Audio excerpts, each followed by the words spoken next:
Good evening, ladies and gentlemen. Would you please give a warm welcome to the hosts of the SWA Happy Hour, Dom and Chris.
and we're at cross purposes right from the get-go. How are you? No, I did that on purpose, just to see you go like this. Yeah. Well, you got me. It's like, What's going on, dude? How are you? not much. Hello. And neither of us are muted, so there. We're moving up in the world. What's going Progress. on, my friends? How are you? And how are you, Mr. Lane? I am, doing all You right. are. Yeah, I am too. Yes, I think, therefore I am, or something like that. I forgot what a good song that is. It definitely has a strong kind of Cure feel. The music Yeah, to it, with the yeah. Spanish kind of, Oh, what's that? yeah, definitely a flamenco kind of I vibe would to it. love to have overheard the conversation she had with that guy. Okay, this is what we're gonna do. You're gonna run down the street, and I'm gonna chase you with a gonna car. chase you with my car. Okay, Naya. Yeah, I mean, it's like just a neighbor that's like, all right, I'll play along. That's pretty cool. And great song. I forgot to remind you that. Remember, at the end of the year, we were like, okay, we're gonna make sure once a month. Yes. And January is gone. That's why I was like, I'm missing some Janaya. So Yeah. I thought I'd play that because I felt guilty about. I was thinking about that, I think, on the 31st. I said, oh, damn.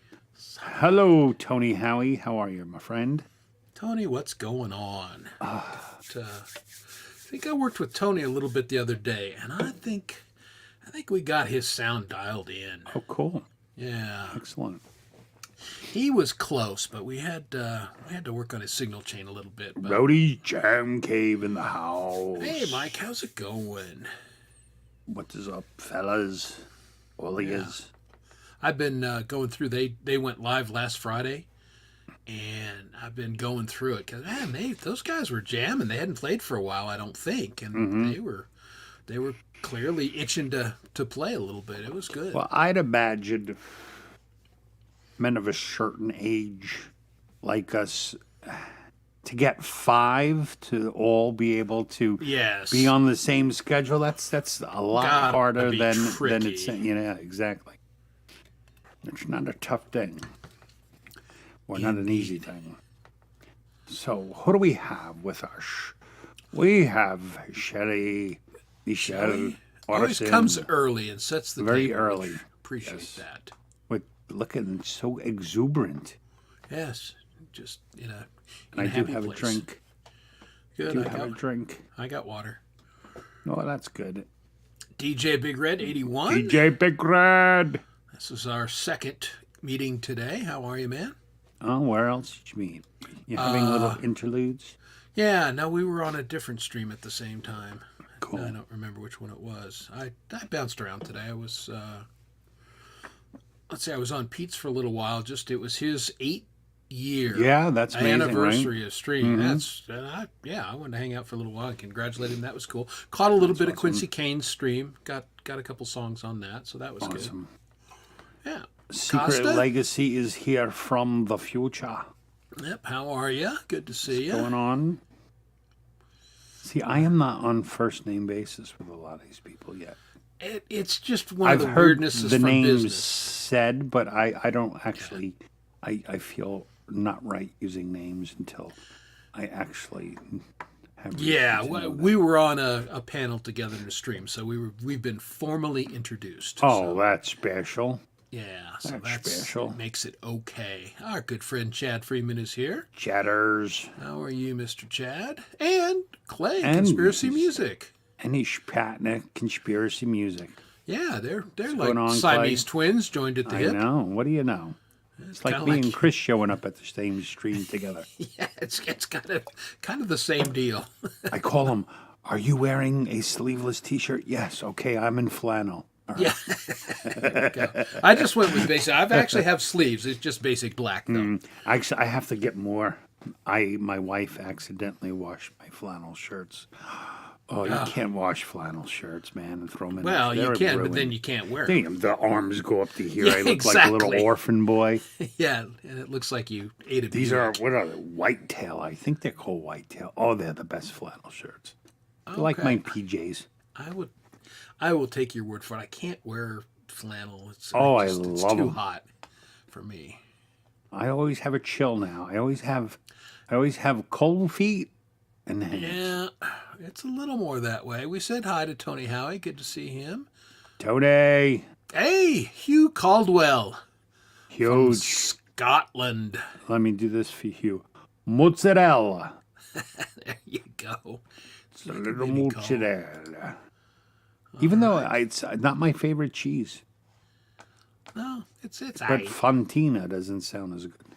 No, exactly. Hey, so Shelley, she said on another stream that she got the little egg. We influenced her to do that, and she's making homemade egg McMuffins. Awesome. Oh, it's so fun. And it's so easy. She's all over it. Yep, exactly. So that's one of my favorite things. Yep.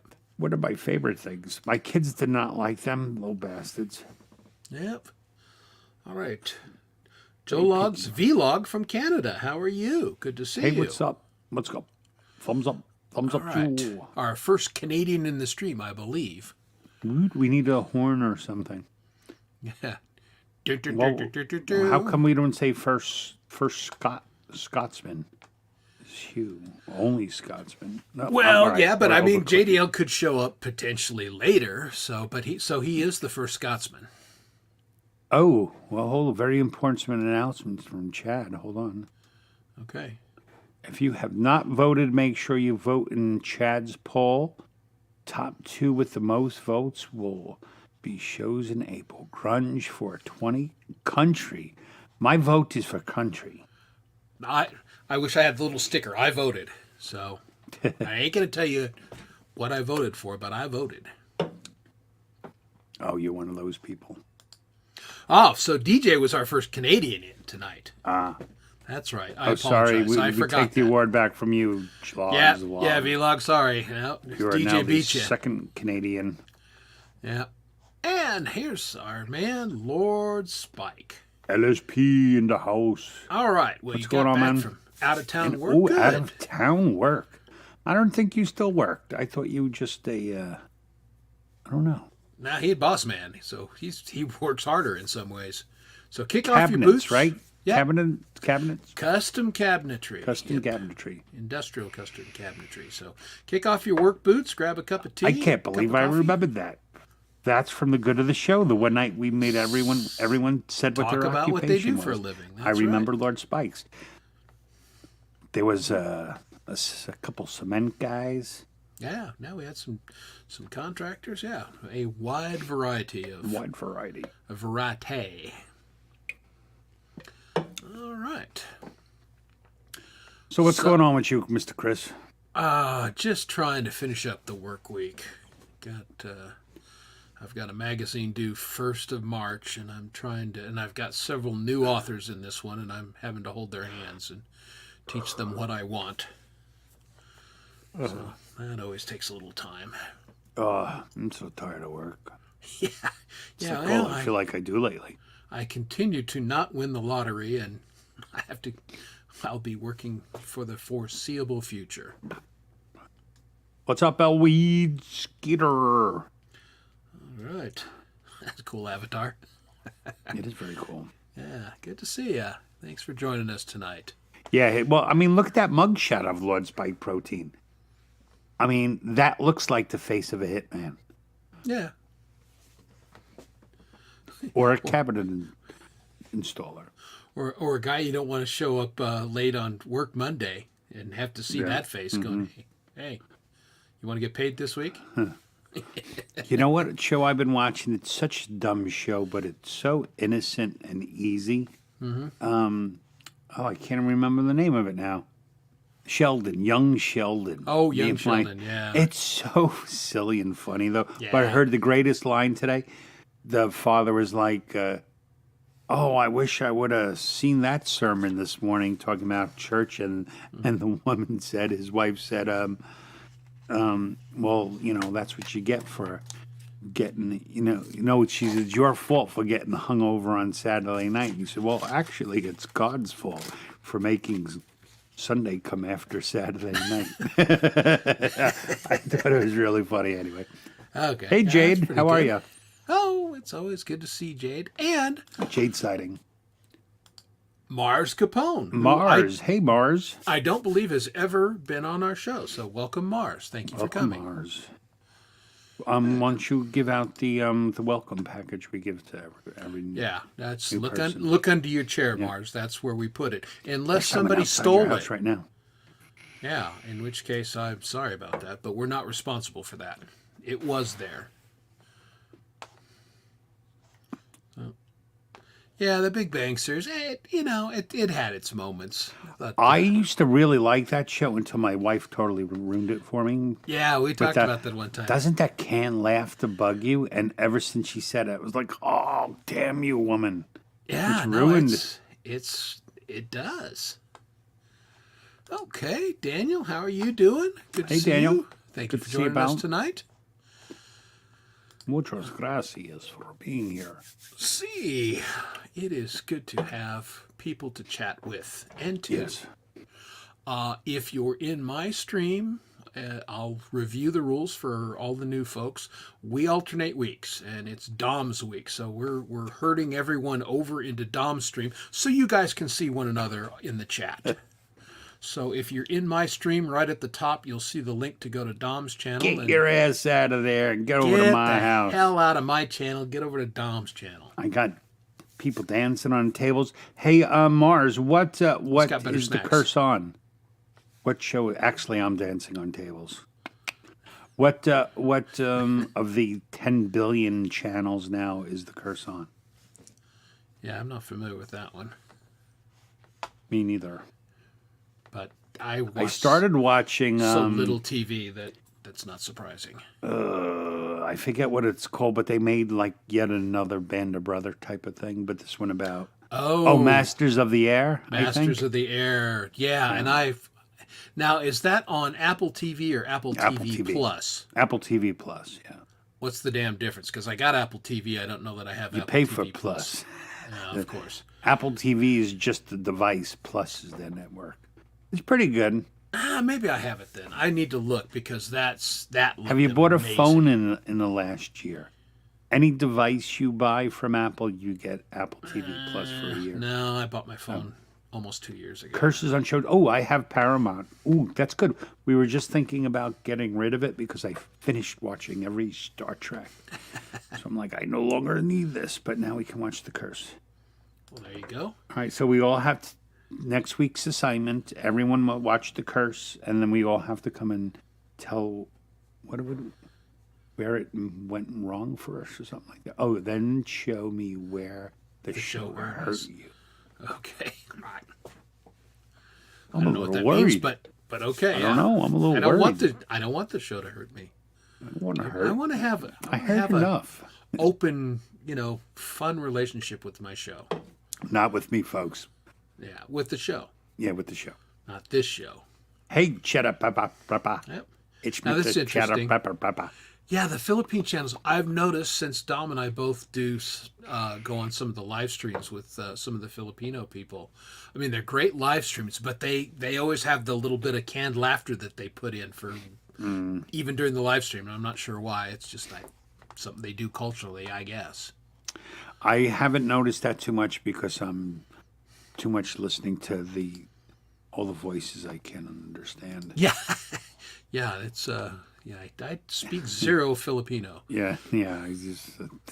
They were offering it when I was in high school, but I was like, I'm just gonna go get stoned. Hey, Zach Thong, how are you, pal? There he is, the man Mr. Jacques with the thong and the thong guitars. Oh, look, he stole your little emblem thing. He did. Yeah. Oh, so did I tell you what I did? I don't know if I told you what I did. So, on my show Tuesday, I played a cover of Too Stoned to Cry. Everyone's heard me play it a lot of times. Right. By this guy named, oh crap, what's his name? I didn't study for this pop quiz. I really don't. I forgot the guy's name. I always give credit to him, and he's a fantastic songwriter. And it really sucks that I can't remember his name right now. But anyway, the end of the show, I get one copyright violation. And I don't know why I always have to go look at them. And sure as shit, it's for a song called Too Stoned.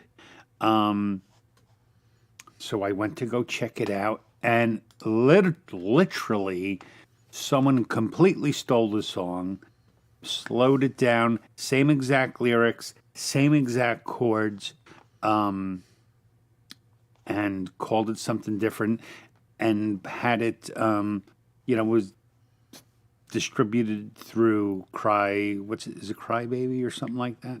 Yeah, CD Baby, like, oh, yeah. Right. So I went to his channel, and every single post, I was like, he stole the song, and I dropped the other guy's link. I'm like, this song is 10 years old. And there you go. I can't believe I don't know the guy's name. I feel so like such a douche.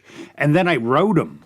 I tracked down his email address, and I was like, it's too much work. Like, I was actually going to send in, like, report him, but it's too much work. Because there is that slight chance. I don't know. Maybe that guy did write it and never released it. And then what would happen? I'd get in trouble. But I did write the artist and tell him that someone has stolen your song. Yeah, no, and I think Daniel's right. Yeah, that's, they'll do the workaround, and there's any number of people there claiming it's their song, and it's bullshit. So I always fight those things. I've gotten hit. Now here's the weird thing. It was the exact same song, New Year's Blues, and some of you guys remember I had a version of it which I took down because I redid the lyrics, and the first one got hit with a copyright thing, and I fought them on it because it was, they were saying it was an Elmore James song. It's like, kiss my ass. No, it ain't. Then the second time I released it, I didn't change the music. I just changed one verse of lyrics. Nothing. And it's gotten hundreds and hundreds of plays. So, yeah, go figure. Yeah, I just don't think the computers can get to every single one of them. No. It's very true. What did Mars say? There we go. Great artists steal, but not like Or that. not like that. Exactly. We all steal shit from each other. Influenced heavily, very heavily sometimes. And but you never blatantly copy. I mean, lyrics totally intact. The exact lyrics from the song that I sang, just not right. Yeah, just not right. That's bullshit. Steal my car, don't steal my song. Yeah, buddy. At least, then insurance. Yeah, now see, Tony, and I think most of us have had this at least once on the original thing, where I kiss my, and of course it's easy to prove that it's yours, but yeah, you have to fight it. Yeah, I mean, I don't fight them all. I don't, but if I see, someone I know did not write the song, I got nothing better to do with my life. I'm good, I'm gonna.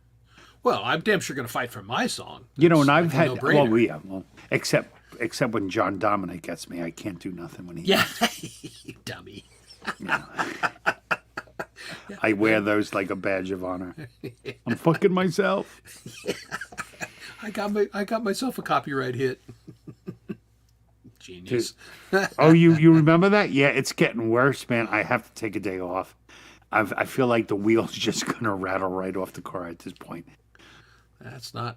Every morning I'm like, come on, give me one more day. Monday I have a lot to do tomorrow, but Monday definitely. Yeah. Right. Everyone, Daniel will be back in a few. He must go check something. Thanks for really filling us in with all this. Check it out. If it's a burglar or whatever. Oh, I hope not. Lordy be. Yeah, hopefully not. Oh, here's Hugh telling us some good news. Oh, very cool. All right, we'll have to check Really? Miss High's doing a Beth Hart song? You don't say. You don't say. Here's my shocked face. It's not real shocked, but you. But she does such a great job. Oh my God! There's actually two songs that she does that I prefer her version. Me too. Real honestly. The one, the love. What the hell is it called? I can't remember anything this evening. Yeah, well, song titles, but I know exactly what, because we talked about that. Yeah, The I one think, that you want or something like that. yeah, I think Not her version is superior. I like it better. And I like Beth Hart a lot. Yeah, she's but- awesome. I mean, I actually didn't know who she was until the first time Miss High came in to sing on Saturday Night Live. Oh my God, we got like 70 copyrights. And I was like, Beth Hart, Beth Hart. I'm like, who the hell is this Beth Hart? You know, because I listen, but I seldom pay attention. So I spent like the whole weekend listening to her. Oh, very nice, very Tony. cool, Tony. Well, actually, and I got a little preview of it while we were working on his sound. So it's a good tune, folks. You'll enjoy it. Oh, I'm so sorry to hear that. I hope you got your breath back, Hugh. Yeah, because it's not. You need your breath. You need that. It's really, it's very indeed. important. I hear. Well, and it was funny because I'd heard Beth Hart and I knew who she was, and then, Miss High was saying Beth Hart, and but I wasn't putting two and two together there for a while. Right. I was like, oh yeah. So look at, here we go, Lord Spike Protein on it as always. We appreciate you doing that because Thank you, buddy. link slinging is not something that we're we very have a good little at. story from Mr. Cheddar Pepper. A lady at work kept saying she would drive her car until the wheels were off. About a month later, she was backing up to lunch. Tire front wheels. I feel like I'm damn close. Got to be. Yeah, that's you got to be feel like I'm careful close. because the universe will listen to those sorts of things Mm-hmm. and go, "We can make this happen," Yeah. Actually, where were we? I got in this thing with my wife. Not like a thing, but she was like, we were going to pick up her car. She was like, "You take the kids in your car, and then meet me here, and then we'll go out to dinner." I was like, "Why don't I drive you? You pick up your car, come back, and take us all." And she's like, "But that's waste too much time." And I was like, "Listen, hon, I don't want to put the kids in the car." Yeah, And I that's when you feel know. that- Yeah, that is just. And she says, "All right, I got you." yeah. Yeah, I don't want that. All right, DJ, I need tomorrow. I have some meetings and stuff I have to go to tomorrow. Monday, absolutely. There you go. Let it last till then. Yeah. Yeah. Actually, I don't even drive know. it. I don't even know. I just want to find out. Like, the car's got like 115,000 miles on it at this point, and I only keep it because it's running. So I don't want to go spend a whole lot of money if Yeah. it needs to be fixed. But I may as well. If it's just like the brakes and some shit, like, stuff you Well, if expect it's to go. vibrating, I mean, you've either got a tire that's horribly out of balance, Well, well, no, throw weight, or could you've got be a bad bearing. No, it could be because actually the tire that it's happening on, I need to fill it with air twice a week. It's had like a slow leak for a long time. Well, yeah. And if the tires go flat while you're driving around, they can throw a weight fairly easily. So that could very much be it as well. Okay, and Daniel's back. And he's back. So it wasn't a burglar, and No. so he didn't have to fight He for probably his had life. the munchies. He was getting a little snack. That's good. Hey, Chasing America, how are you? Welcome Hey, to the Chase show. America. Been seeing you Good to see around. you. Welcome to the community, and welcome to our humble little program. Humble dude. Yeah, indeed. He could be. Chad, I think Chad may be onto something. Maybe. Yeah, we don't know that Daniel's in his house. No. That we have no way of knowing that. So could That's be. what he just befriends people on YouTube. Yeah. Hey, where do you live, man? What you up to? So weekend plans. What do we got going on? What are you going to be doing? What are you doing tomorrow night? Hopefully figuring out what I'm going to play at Winterfest on Saturday. Yeah, it's a couple of us admitted in private that we're a little behind the curve. I've got my set list and I've run through it, but I'm also thinking about changing it last minute because, Pretty much like me, I had very lofty goals of these are the things I wanted to do, and I've done none. So I'll have to figure it out. Yeah. Oh, thank you. Yeah, it finally stuck. You know what's funny? I kept going up and down, up and down, up and down, and then one day I actually got a message from YouTube that congratulated me, and since then it's never dropped under. But thank you. Yeah. Well, I was on Axe Show last night. His "Hey, I got monetized" show. Same thing. I mean, he got jerked around, jerked around, jerked around. They were taking hours and subs and all that, and it finally stuck. And so they sent him the stuff and said, "Okay." I've been monetized I got, because you don't need 1,000 subs to get monetized. No, but 500, right? Yeah, I'm just so technically deficient. So basically, here's the deal, folks. So in order to get monetized, you have to give your banking information. You have to prove your identity. Now, I took a photo of the front and back of my license, and I go to upload it, and it says it must be smaller than 2 megabytes. And I have no idea how to make this smaller. So, and I've been offered that, for 3 weeks and to help him out. And I forget. So, and it's gone on so long that they sent me like, we removed ads from your channel until you can prove your identity. Yep. Yeah.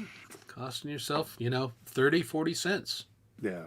Every time. So. No, I got $26 waiting for me. Okay, there you go. Yeah. Yeah, see? They're taking Chad's hours because they want him to sing more. Yeah, 100%. That's a good theory. Yeah. Indeed.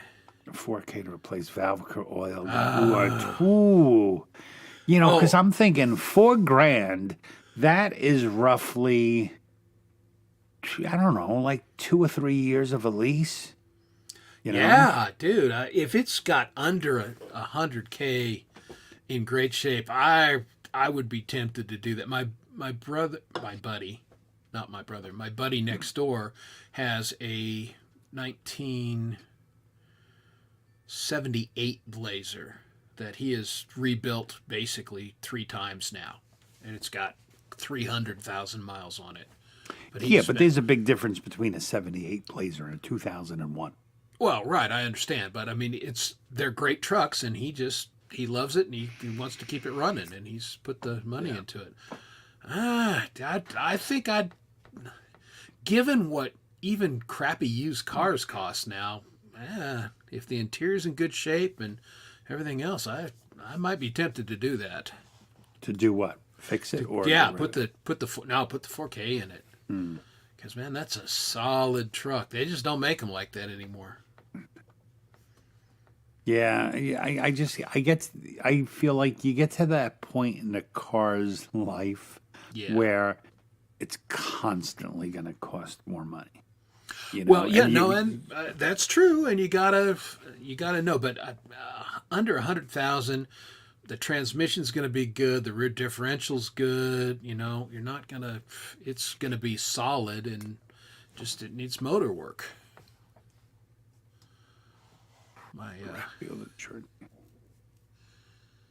Yeah, no, though that's I know some people that got cars for that. I've had mixed luck with that. We bought one for the kid had been in a wreck, and that one turned out to be, it was half-ass repaired, and that one turned out to be a money pit. We had another one that was very reliable.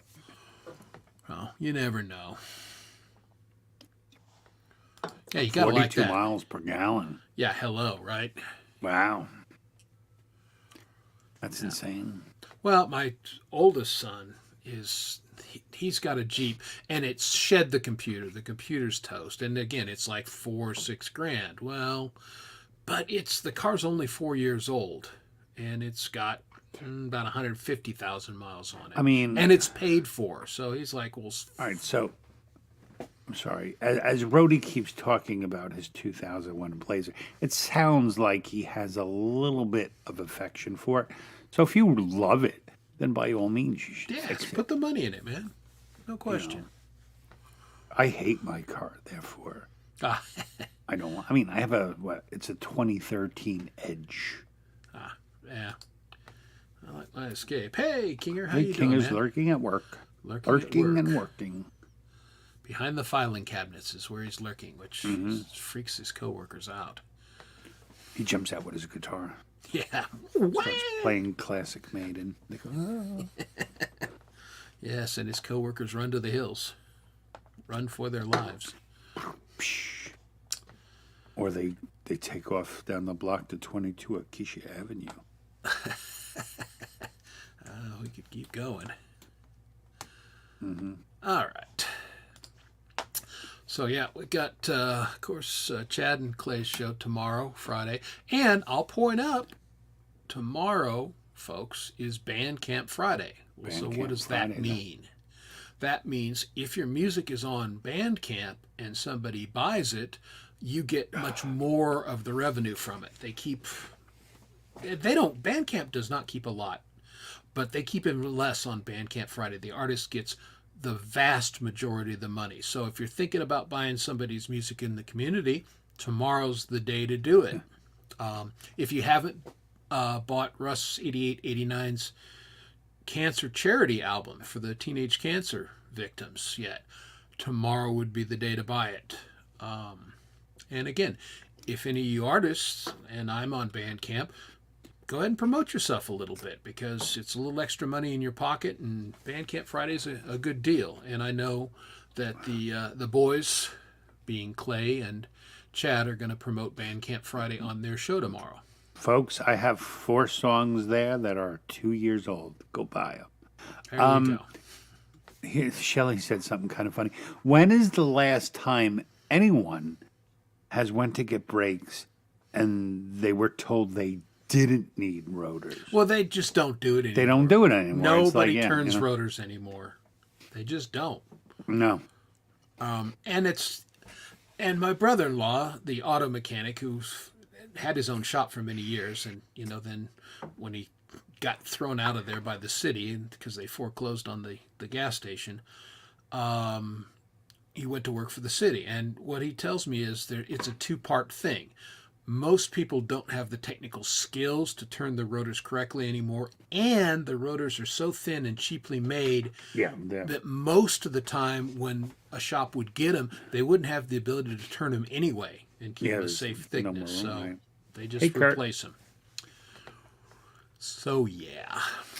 The times, they are a-changing.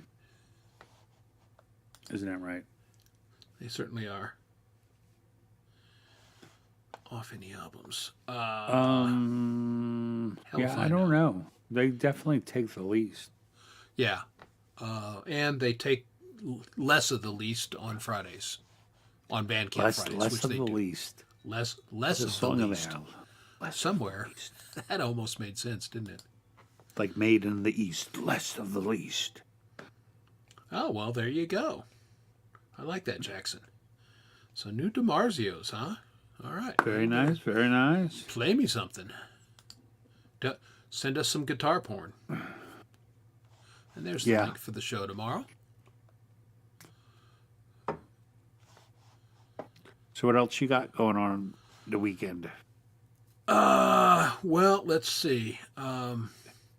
Gonna talk to the oldest boy on Saturday, sometime before the show. We haven't chatted for a little while, so we're gonna do the Zoom meeting family call and get up to speed with him. Do you play Cats in the Cradle faintly in the distance while you're talking to him? You should do that just for shit. What's that song, Dad? And then G-Maze, and then Sunday just try and walk around. I am happy to report that my knee is actually feeling a little bit better. Oh, that's wonderful. I do not have to go to the doctor, I don't think. It's just, I strained it clearly, and it's not bothering me as much today. Still hurts, but it's not nothing like it was. I was talking with my wife tonight, and she is going dress shopping with my sister and my niece. My goddaughter's getting married. Oh, Mazel tov. In September. So they're going dress shopping. And earlier in the week, my wife was telling me something that my niece called her that she wanted to do while they go dress shopping, right? So I was like, oh, I was talking to my sister today, and she was like, you didn't tell her about that thing, did you? And I just looked at him like, what the fuck are you even talking about? And she's like, of what course. Thing? She goes, what was I thinking? Yeah. It's like what do you think I paid attention? She knows by now. It's like I hear every single word people tell me, but if you don't tell me I need to retain that information, it's filtering quick, you know? I just looked at her. I was like, what the hell are you even talking about? This data does not need to be retained. I totally get that. Well, we got a good laugh out of it. That was kind of funny. Yeah, it was funny because you have those kind of communication things. You've been married long enough. Oh, yeah. My wife was saying, hey, we should have John and Emily over for dinner, and we can talk about the house. Mm-hmm. And because they're repairing a house right now that they bought. But her boss is also named Emily and was dating a guy named John. And so I pipe up with, what the fuck are you talking about? I thought Emily broke up with John 2 weeks ago. And she looked at me like I was from Mars. And I said, no, we had this conversation. It was like, just felt like he drank a little too much, didn't want to break up, and on and on and on. She goes, oh, not my boss, Emily and John. I meant, Chris's friend, Emily, and her husband, John. I went, oh, the young ones. Hell yeah, let's have them over. Yeah. You know? I need some kind of descriptor in there. Yeah, it made a difference. In answer to your question, Huey, either Dom or I, send it to either one of us. Yes. Whichever one you like better, send it to that person. That's right. Or just post it online. No, actually, we prefer if you send it to us. Yeah, you could post it and just keep it private, and you can send us the link, and we'll put them together. No, but yeah. That revolves ripping it down and... Yeah, all that shit. Yeah, you're right. Yeah, just fucking video it and send it. Hugh. Yeah, and I'm with you. I used to enjoy working on cars, but... they are so... You just can't work on a modern car anymore. Even if you... I mean, my brother-in-law's got the computers, and he can't do some of the stuff anymore. I enjoy washing and waxing, and that's about it. Yeah. I can detail a car good. You set up my little tent, a little cooler, bring out my box, my music, and just sit out there all day. Yeah, indeed. This is an important safety tip from Chad Freeman. Thank you. Even though porn is in the name, keep clothes on. No, it's optional, Hugh. I know you have a... Well, it depends on how big the guitar is. Exactly. And Hugh's got some big guitars. Yeah. Well, he can have a ukulele. We ain't going to see nothing. Who are we kidding? When's the last time you saw that thing, Hugh? And that's why you come to the show, folks. Like me. My dear father told me, every good tool needs a shed over the top. All right. I will try. I'm going through the chat. Oh, so... No and yes. I don't know if I should save it for guitar porn. I got a new guitar this week. Oh, did you really? A new used one. Yeah, because I had that one custom telly, and I know I've talked about it, and I just wasn't playing it. So I took it into Music Go Round that's not that far from my house. Great store. Man, loaded with guitars. They had a Firebird there, a used one, that was amazing, DJ. And I played it for about 40 minutes, but it wasn't $1,000 amazing. It was good, but it wasn't $1,000 amazing. And so I took in this guitar and I said, what will you do for me? Well, they said, we'll look at it, we'll play it. Hey, Robert, what's going on? Sorry. The problem is it was such a custom guitar, there's no provenance to this thing. They couldn't find any information. They said, look, it's really well made, it plays good, but we don't know anything about it. It's not a brand anybody knows. We'll give you $175 for it, or we'll give you $200 in trade. I said, man, all right, I'll think about it, hang on to it. And I just went through the shop and played. And let's see, can I reach from here? Maybe. I'm going to go grab this. He's going to do a reach around. Yes, that's exactly Look what at those trousers, man. Stop. You look like you're going to a luau. Yeah, these are my... Those your gentleman lounging pants? These are, yeah, there's gentlemen lounging. It is an Ibanez Art Core. Oh, nice. Nice. Okay. This thing is pretty bitchin'. And, I basically traded him straight across for it. So what did you give him? That custom telly that I never played. I mean, it was heavy, coil tack pickups. It was a nice guitar, but I didn't love it, and I didn't play it very often. I like this one a lot more, and I'll use this one a lot more because it's more versatile. Now that looks it looks more acousticy than, so it's like an acoustic. Yeah, it's like a 335 basically. It doesn't have double cutaways like a 335 does, but it's good to have at least one. I actually have an Ibanez semi-hollow as well, and I find myself liking it more and more. Yeah, I don't know if you can hear that. I knocked it out of tune. Yeah, pretty much. Yeah, I can hear that. Never mind. Yeah. So there you go, DJ. Well, that's congratulations, Chris. It's always Lane good to have a new guitar.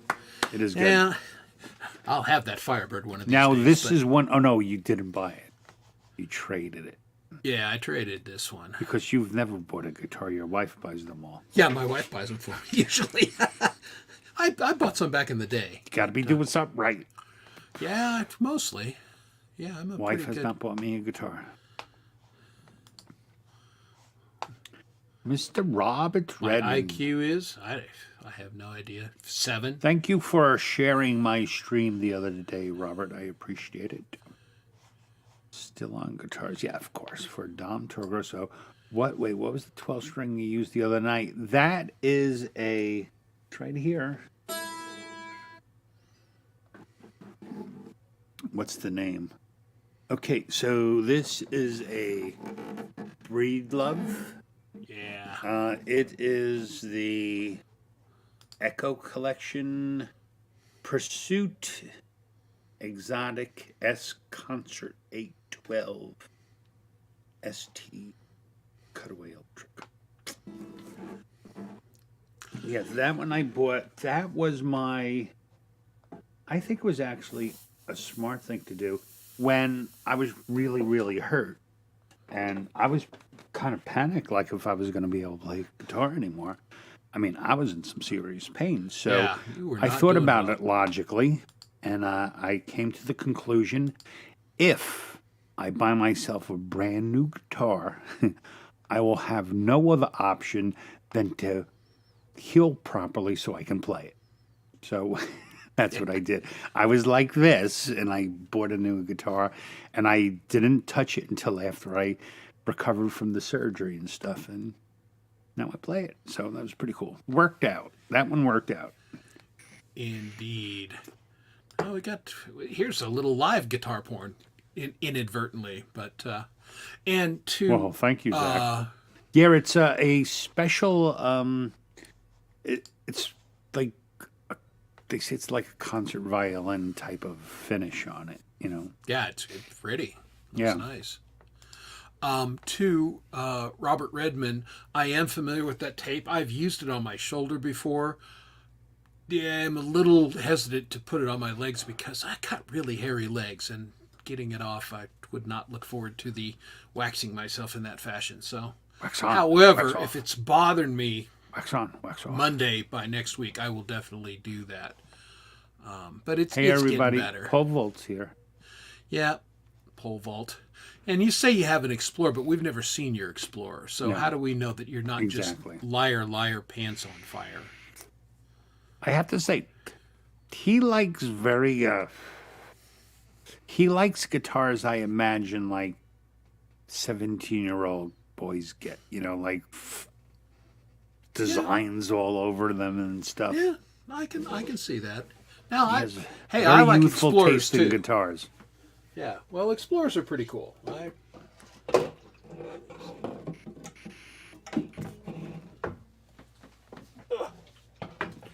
You're right there, Papa. You're right. Yeah. Well, I was putting the guitar away, and then I knocked over my isopropyl alcohol. Oh, jeez. Yeah, that is the. It's so funny from this angle how everything looks, and if you could, like an inch beyond the camera, it's shit piled literally everywhere. You know. Yeah. No, it's you're. I mean, my area is even a little tighter than yours, but yes. Yeah, and yours is in use all the time. Like this is. Yes. You know, mine's a mess, but it's. I live in here. Unless my kid's playing PlayStation, and then there's like this food, or I find like chocolate chip cookies ground into the rug. Oh, I don't know what that is. I'm with you. I mean, aesthetics are nice. I care how it plays, and that was the thing. And interestingly enough, I know you and I have talked about SGs. They had an Epiphone SG in there, and it was like $125. But that thing played really well, and I was tempted. You have grandpa guitars like me. Hurry, get off my lawn, you pesky kids. I can't wait to be that guy. Yeah. My wife says as soon as I get that age, she promises she will hire me a really hot night nurse while she goes towards Europe and stuff. Okay, well, there you go. Because you can abuse her. You can. Whatever. I'll be in Europe. I don't care. Exactly. I'm like, that's something to live for. Not be my problem. Too funny. My dad had a aide quit on him because he got a little handsy. Okay, well, we have this to look forward to. Dom, Mr. Handsy. Yeah, I've, I own a couple Epiphones now, and they can be really good axes. Bruce Springsteen uses Epiphone acoustics. Of course, they're like super expensive. Yeah. I don't have any Epiphones.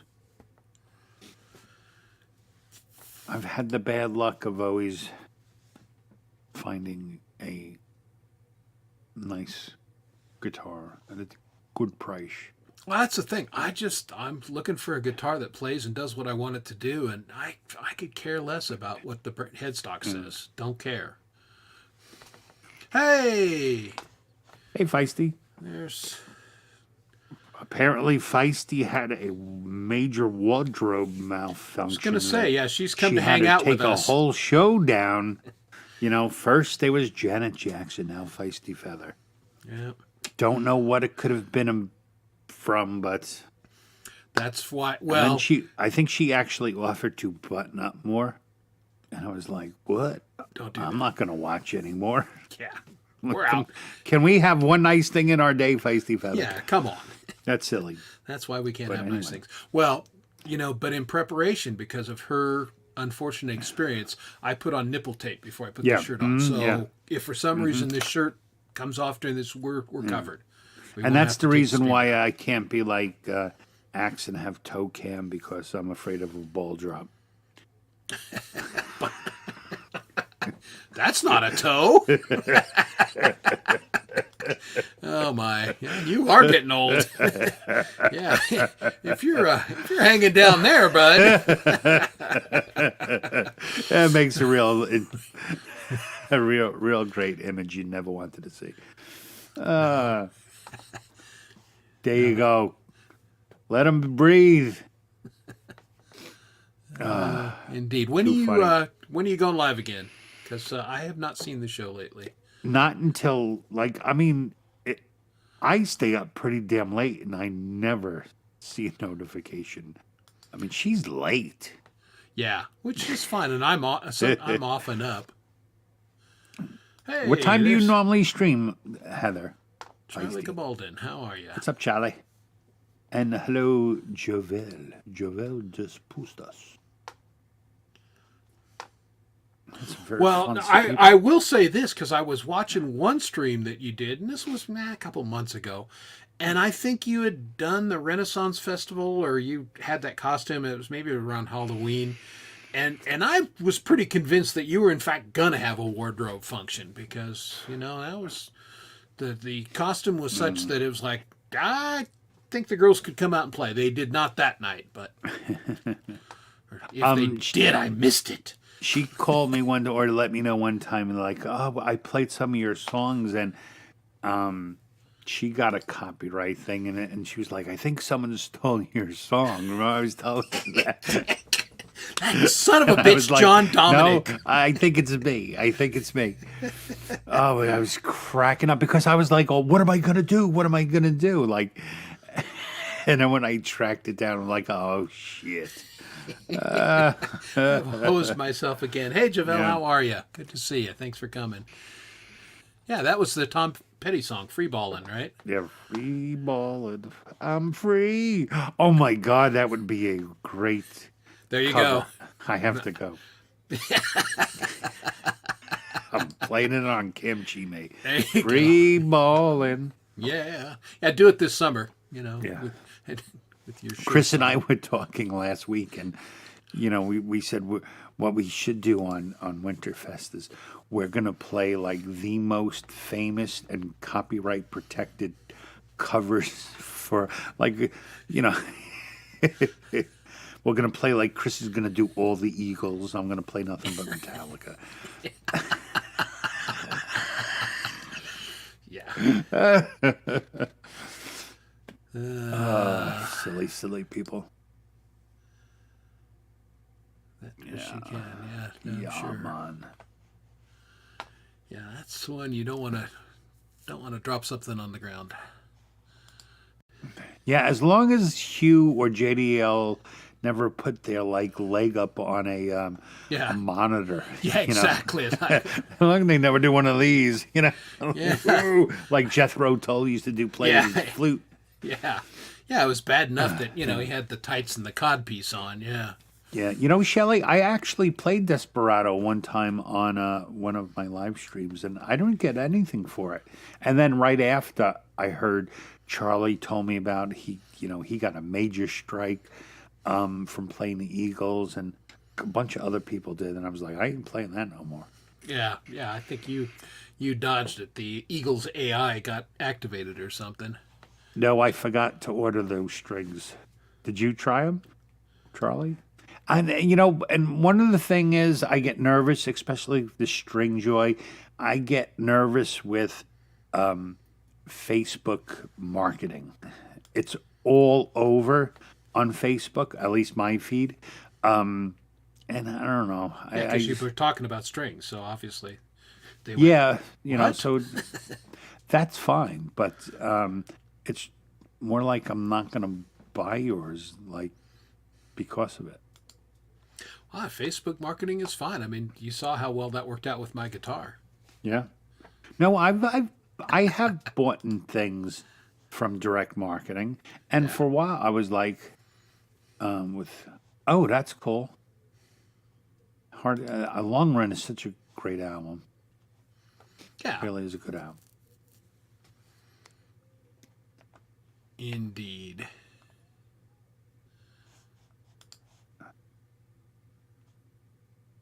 Yeah, okay. I mean, you and that's a claim is fine. You should get a claim. Yeah, and as long as it's by the original artist, you don't mind. It's a little, I get pissed when they're not by the artist. I get one whenever I play Pink Floyd. What is the name of it? They're a cover band called Fake Floyd or something like that. It's in their name, and they have copyrights on Pink Floyd songs. Yeah, that seems. This is the Hangover pick. Well, there you go. Oh, come on, Shelly. Well, I got nothing when I did Whiskey in a Jar, so. And Thin Lizzy.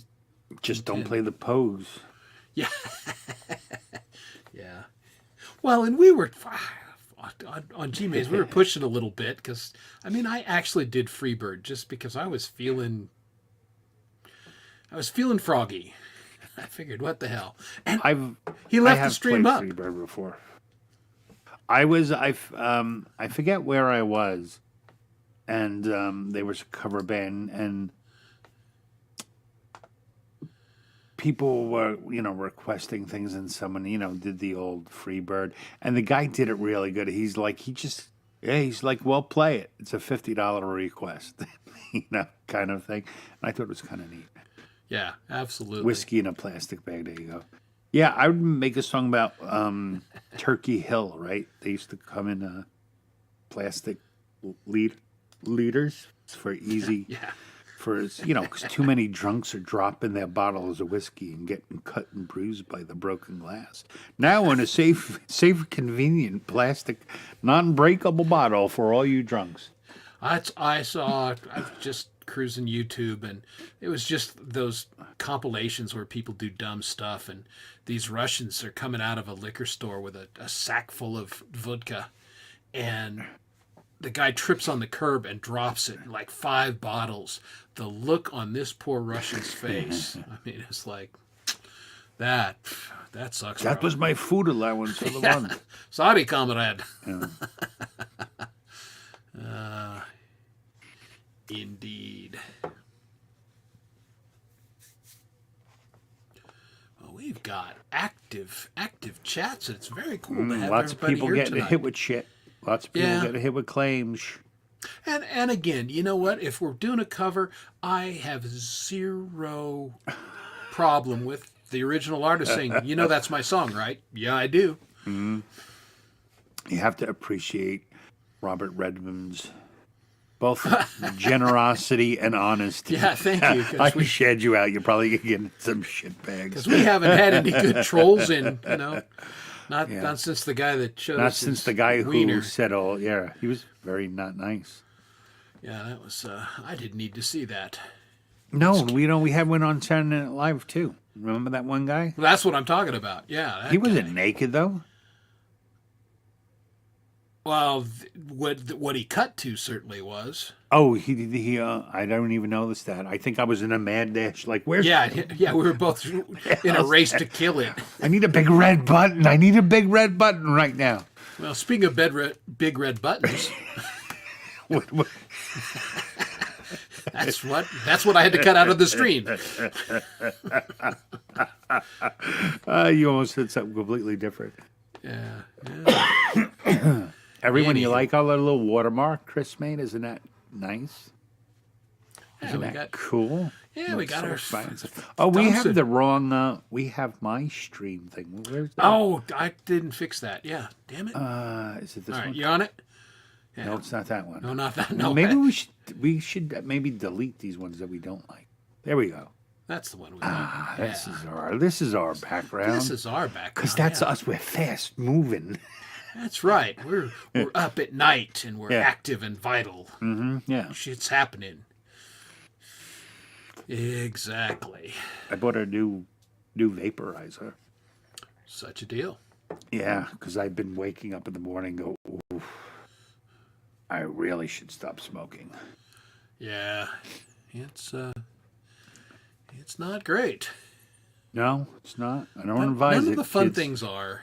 That's what, Because 2 weeks ago, 3 weeks ago, I make no secret. I enjoy a little whiskey on Friday night, but 3 weeks ago, I realized I enjoyed a lot more whiskey than I usually do, and when I stumbled into bed at 2:30 in the morning, I went, "Damn, I'm housed. How did that happen?"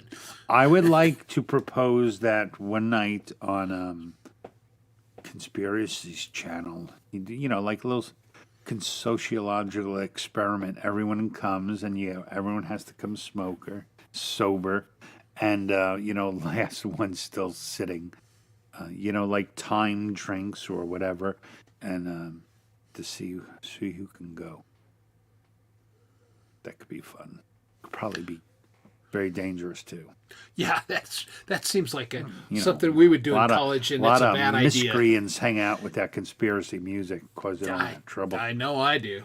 So yeah. Well, hold on. Dark web negotiation. He's in a dark web negotiation. Okay, yeah. Be sure and mention us. So apparently, Daniel has been trying to get pornography. Yeah, apparently it's free pretty much everywhere.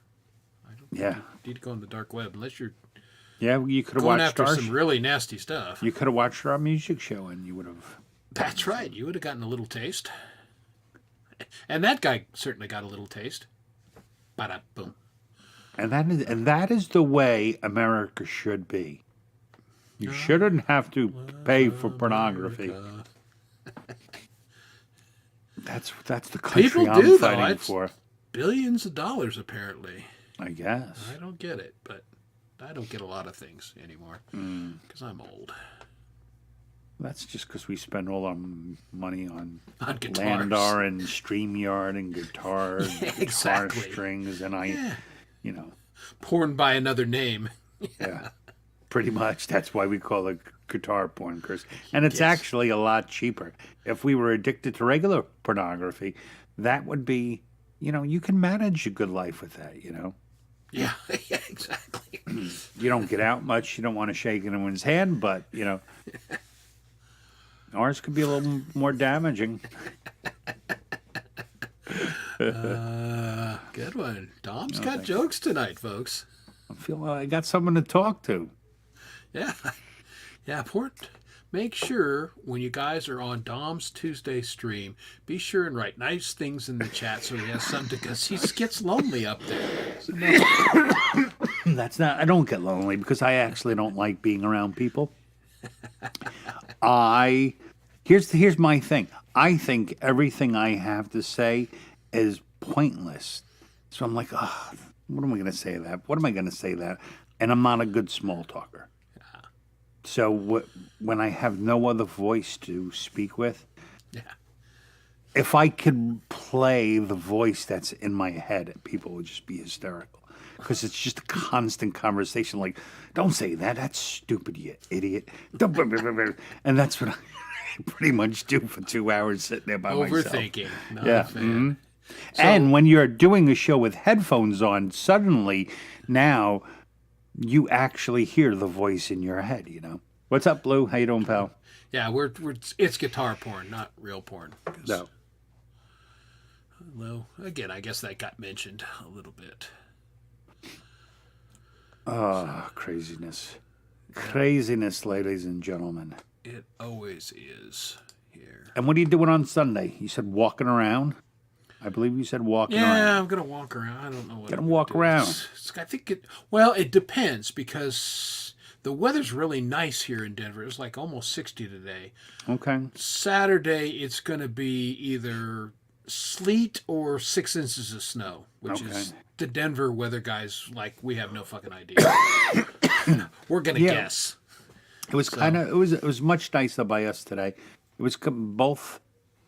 Me and my kids got home right around like 3:30. My mother-in-law dropped them off. I was like, "Go drop your bags. Let's go take the dog for a walk." So we went for a walk with them. They brought the basketball and they played basketball up at cul-de-sac and good stuff like that. Oh, that's good. Mm-hmm. Yeah, we'll see if I can walk around on Sunday or not. It depends on how much actual snow we get.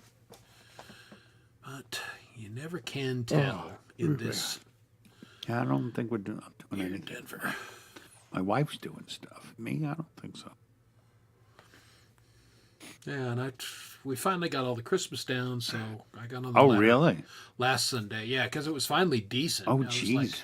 I was not going to go up on the ladder when it was icy and, below zero. And I leave, it's ridiculous because it's so wasteful, but I leave a leader line on the lights so I can go out there and just, and they all come off the house and I pretty much just throw them away. That's one way to go. Mm-hmm. I have a number that are, kind of sentimental favorites, and so I that try you to put keep outside. Them nice. Yeah, sentimental outside lights. Yeah. Like there's that's nice. Cardinal, a lit up cardinal that was my wife's father's favorite bird. He was Chris, we have a question for you from from chat. Yeah, it does, because we're so high. There's a ton of evaporation, so it can be below zero, and the streets are still melting because of the sun. Yeah, it's kind of interesting. Denver is not as high as our good friend Danielle Jean-Michel.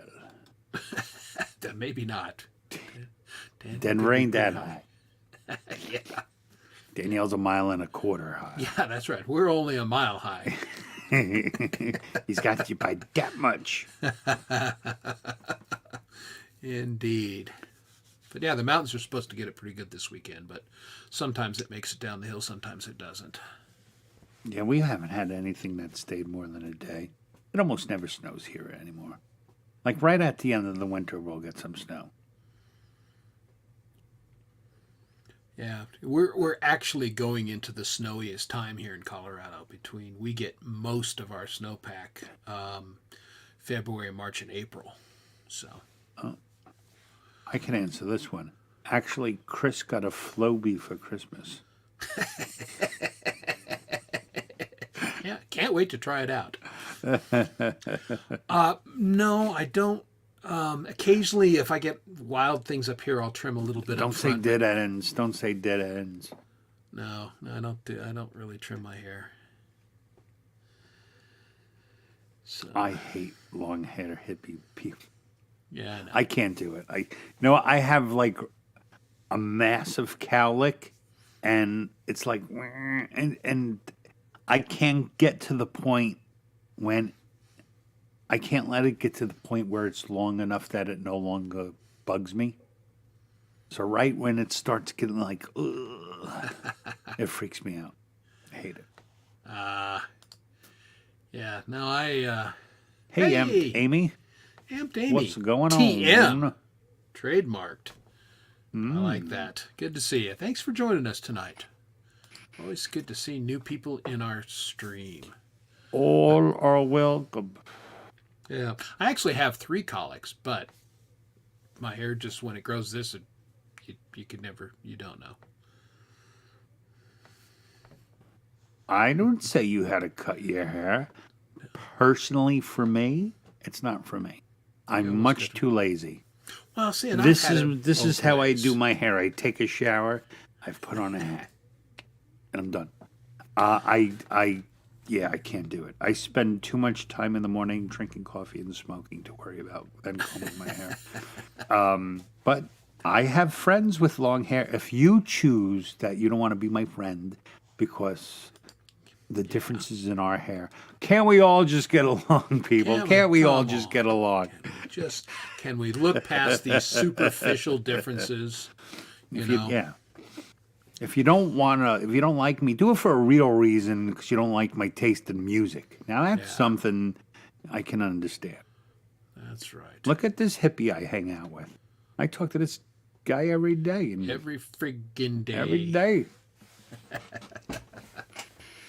So that's good stuff. My wife asks about, what's Chris doing?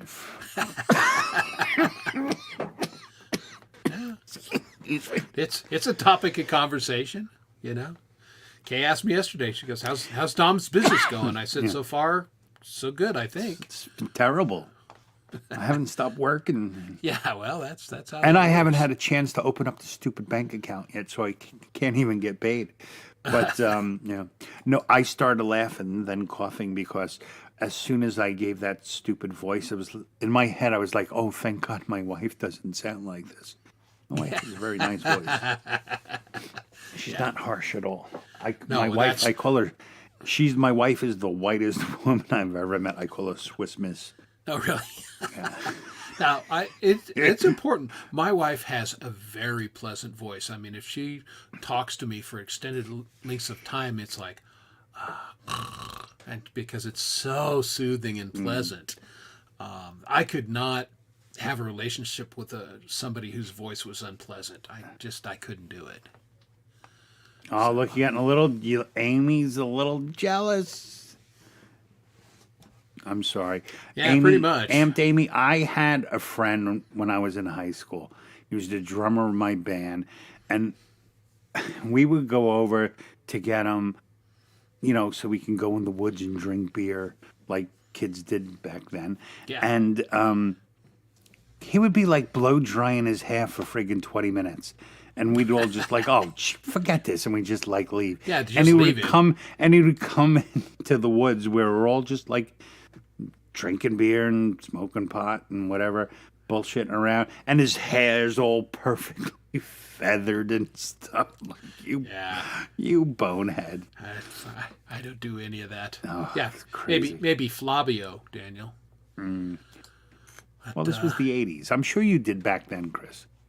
No, because back then, I would let it grow in between sports seasons, but I was playing, football, then hockey, and then I had track. Oh, so that was before athletic people could have long hair. You could, but it just was very kind of seldom. you didn't want to do it as a rule. Your helmet didn't fit right. Now, track season, I let it grow out, and that was fine. And you're going and running, and that's okay. But man, yeah, you didn't. What's up, Pedro Maestro? Hey, good to see you. How are you? Dude rocks, man. Oh yeah. What a that guitar player. Yeah, what a voice. Yep. Oh, here we go. Hey, not crazy. How are you? Welcome to the stream. There. Good to see you tonight. Yeah, it's not good. You don't want to be a guy in your hair poofs. That's for sure. That's not a My manly old look. girlfriend in college talked me into getting a perm. Really? Oh my God! You have a picture. Yes. Chad, can you go on some one of those things? No, it's not. We need AI with Chris with a perm. Oh, it was so bad because my hair went. It was longer, not quite this long, and let's just say the guys in my band called me Q-tip for about 7 months. It was a disaster. Oh, that is funny.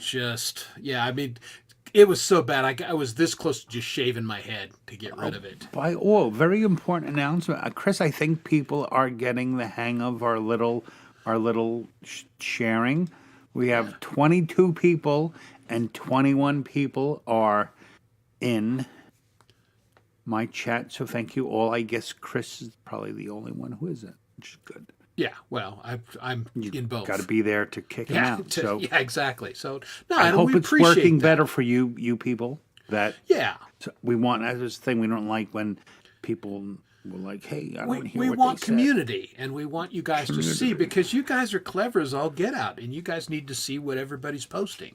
Mm-hmm. And until StreamYard gives us a better way to combine the chats, this is how we're dealing with it. That is the answer that is the stock answer we say. The real reason is because the more you guys chat, the less we actually have to do, because then we just find someone who said something better than we did and repeat it. That's right. Oh, the comments are gold here. It wasn't permanent. It damn near was. My hair was curly for like 8 months. It was ridiculous. That is funny. I may have to find the picture and scan it. I am with Daniel. I want to see that picture. I am a man of my word. If I can find the picture, I will scan it and I will post it up an industrial fan couldn't have moved that thing. It was like, I was white afro. It was stupid. But again, the things you do for your girlfriends, it's. I never did that for them. I wore a gym suit and never got a perm. Yeah. Well, we have our spot. It's like, I think it'd look good if you had a perm. Do I get to see you naked? Yeah, I'll perm it. Yeah, I would definitely perm it. Yeah, exactly. That's what guys do. Yeah. And then we live with the consequences. Yeah. This is a bad idea. That is the essence of being a man. We do stupid shit and live with the consequences. Pretty much. Well, there's the next song. I did stupid shit. And I live with the consequences. Funny, man. That's so too damn funny. Maybe. I almost permed my hair. I might get a copyright strike for that one. Yeah. Yeah, when we covered Lionel Richie. Come easy. Chris. Well, there Shelley you go. likes the long-haired guys. That's my wife. My wife's a 70s hippie chick, so, it's beard and long hair. She's all about it. There you go. Words of wisdom from Norm Peterson. Norm! Actually, it's easier to live with them. Yeah, I would be hopeless by myself. And you just give up ever actually being right. Oh. But in a good relationship, the woman lets you think you're smart. That's exactly right. And as long as you have that little bit, as long as I feel like I'm in charge, I don't need to be. That's right. Hey, it's Axe and Nacho. Congratulate Very Axe good, and Nacho Very good, on being monetized as of yesterday. It was actually a few days earlier, but they had the official party. And we learned some things. We learned that Video Ninja is not worth a shit. And if you want to have guests on, StreamYard is the only way to go. Oh, is that what happened with Lady Campion? Yeah, it was just. I was listening to the show, but I was damn working all night. Yeah, it froze up his computer. OBS is great if you're just by yourself and you're running the show. It's got amazing capabilities.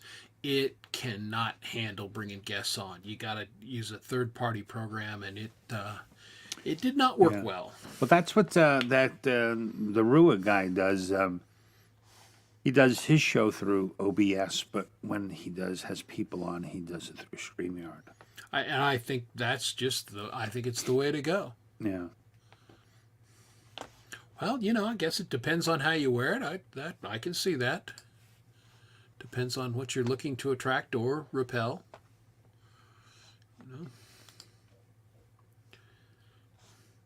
Yeah, the Video Ninja attack. Yeah, that was right.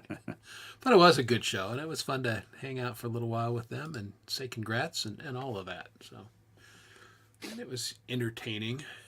So, Axe, were you able to upload your photo ID in under 2 megabytes? Because if you can write to me on how we do that, I would really.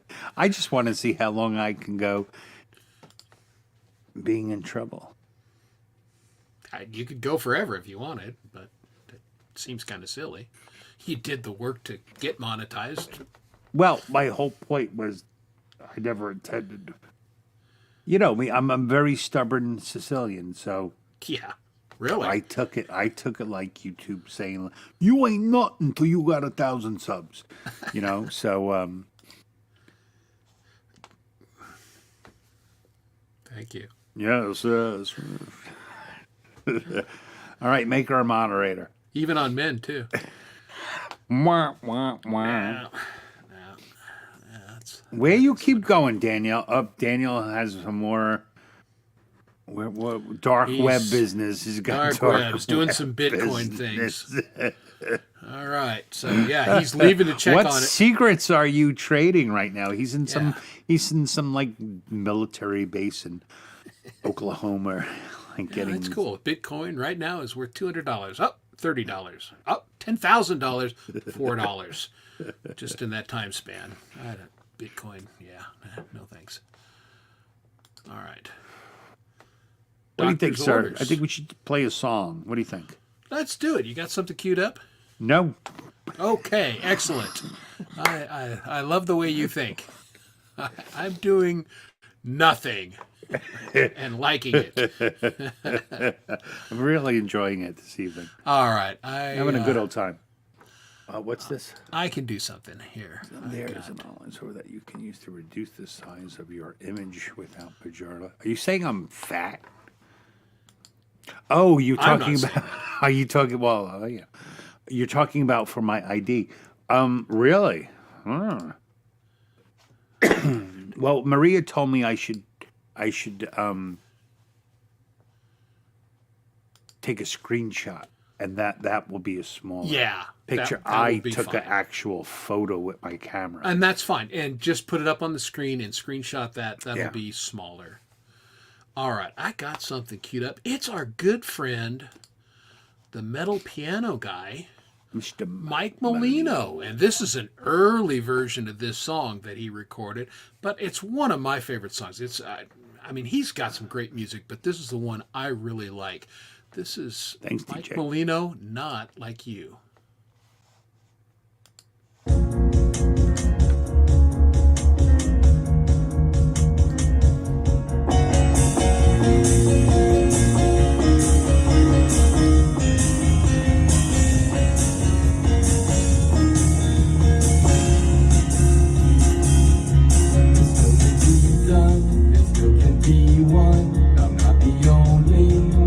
Believe, son, take this, it was mine for such a long time. Be at your best, never question your own mind. If I fall, always carry this proudly.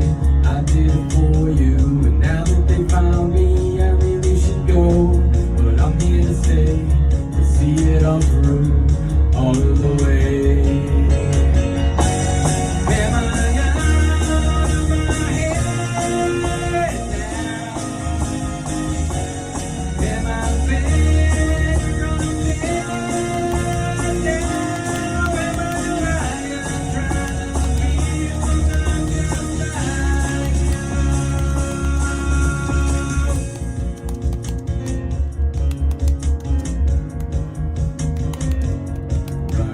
Circles, filling in deep holes against the tide that abides to no strongholds. Final retreat to where I can meet you. I will survive, it's a lie, I still need you. The truth be told, the truth is bold. My truth is sold, engrossed in gold. No one will know how far I'll go to win my last attack against the rest.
And there was Mike Molino playing a little music for us. I'm a big fan of Mike. I know Dom is, and I know many of you are. He's a talented guy, and it's been great playing live with him for the last year or so. And he's just that was a very early thing that he had done. Just a good song.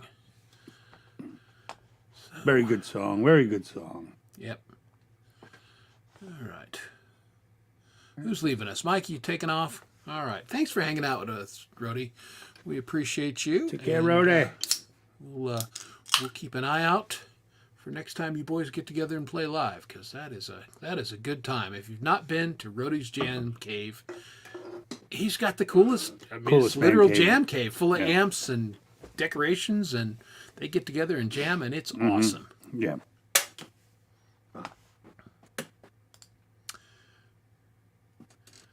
All right. Lord Spike asks if he could drop a link. And I'm going to say yes. Yes, you can. Please and thank you. So, yeah, and we'll play that a little bit. All right. You got up and got properly nicotined? Yes. All right. Well, very good. For this 10-minute period, so now I'll just open up StreamYard and shoot the shiz. Yeah, I don't know if we're going to do that tonight. Never give them everything they want. Yeah, that's right. We're going to leave you just, we're not going to. The last time we had you up, dude, man, you were barely coherent. You were like this. Yeah, you were having a tough time. You were having a tough one that night. All right, so we got a little, so how do, oh, wait, I can do that. First, you got to open it. All right. Yep, you got to do it and paste it and all that good stuff. Oh, I listened to this the other night. This guy's fabulous. Okay, cool. Always interested in hearing new music. So now we go. Okay, a friend of yours. Okay, Chris, cool. It's really a friend of yours. Very nice. Well, thank you, Lord Spike. Share audio is on. Now, what's the... Clay always does that easy copy thing. Like, I don't know where he does that. Or no. Okay, so... Dear tracks in mud, they lead me to nowhere. Everywhere all at once, through the fields of grass that sway like. I think I did the wrong thing. Hold on. Okay. I'll just say goodbye to Amped Amy. Thank you very much for joining us tonight. It was great having a new person on, and thanks for being in the chat and your comments. We appreciate it. Who's leaving? Amped Amy has got another stream coming up. Oh, so, cool. So your own stream? Yeah. Your stream or, We will look for you, Amy. All right, but thanks for coming. All right, let me try that again. I think, did I put it back on Naya's video? Is that what I did? I don't know. All right, we're going to try this again. I can't see what you're doing, so. Dear tracks in mud, they lead me to nowhere. Everywhere all at once, through the fields of grass that sway like a dancer whose song is the drought and the flood. Course through skin like blood, rip round the highways and dip through valleys of moon. Give is not quite full, out in the daytime to witness the season.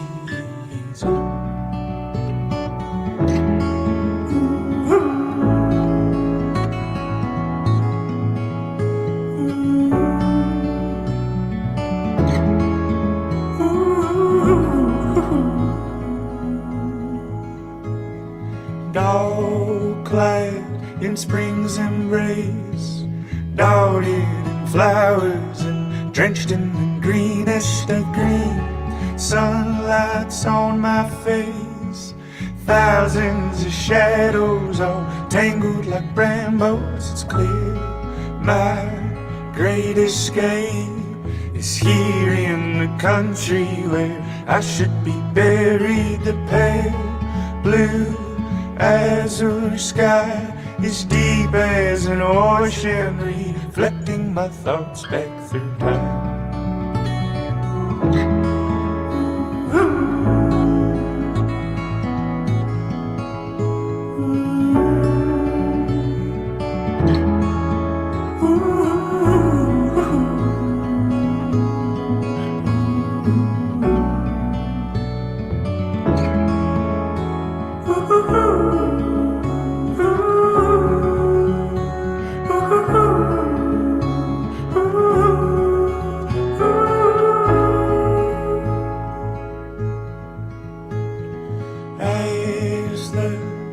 clouds play games. The birds are singing their cherry wine sweet symphonies, mindless of all prayers.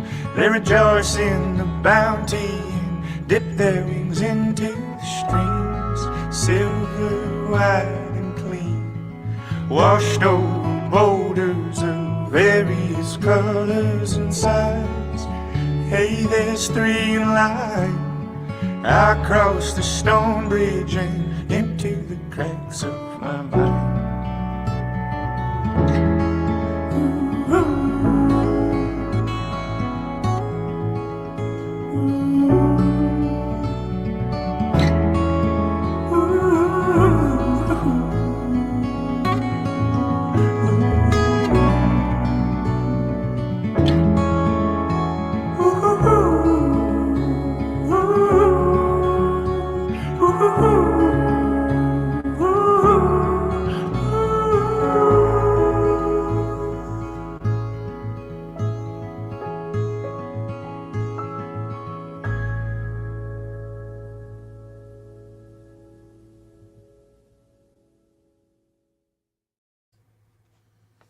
That was very cool. That was really beautiful. That was great. Yeah, that is nice. I mean, I loved the piano, and that was just really well constructed. Great suggestion, LSP. Thank you. And welcome, Michael Songs. Good to have our buddy Mr. here. Songs. I just went and visited Amy's channel. And I got it queued up too. Her stream doesn't start for about another hour. Okay. So, but she's probably got to do some prep. Unlike what you and I do. Other people's shows, we prepped for almost 4 minutes tonight, folks. Almost, yeah. Which is why this show has just been it's killer, right? Yeah. It's been magic this evening, folks. Magical. Sorry you're still not feeling great, Michael. That we're familiar with that lingering stuff. That's no fun, man. It cracks me up every time I go to physical therapy, so I'm going like twice a week for my neck. Yeah. And back, and the guy said,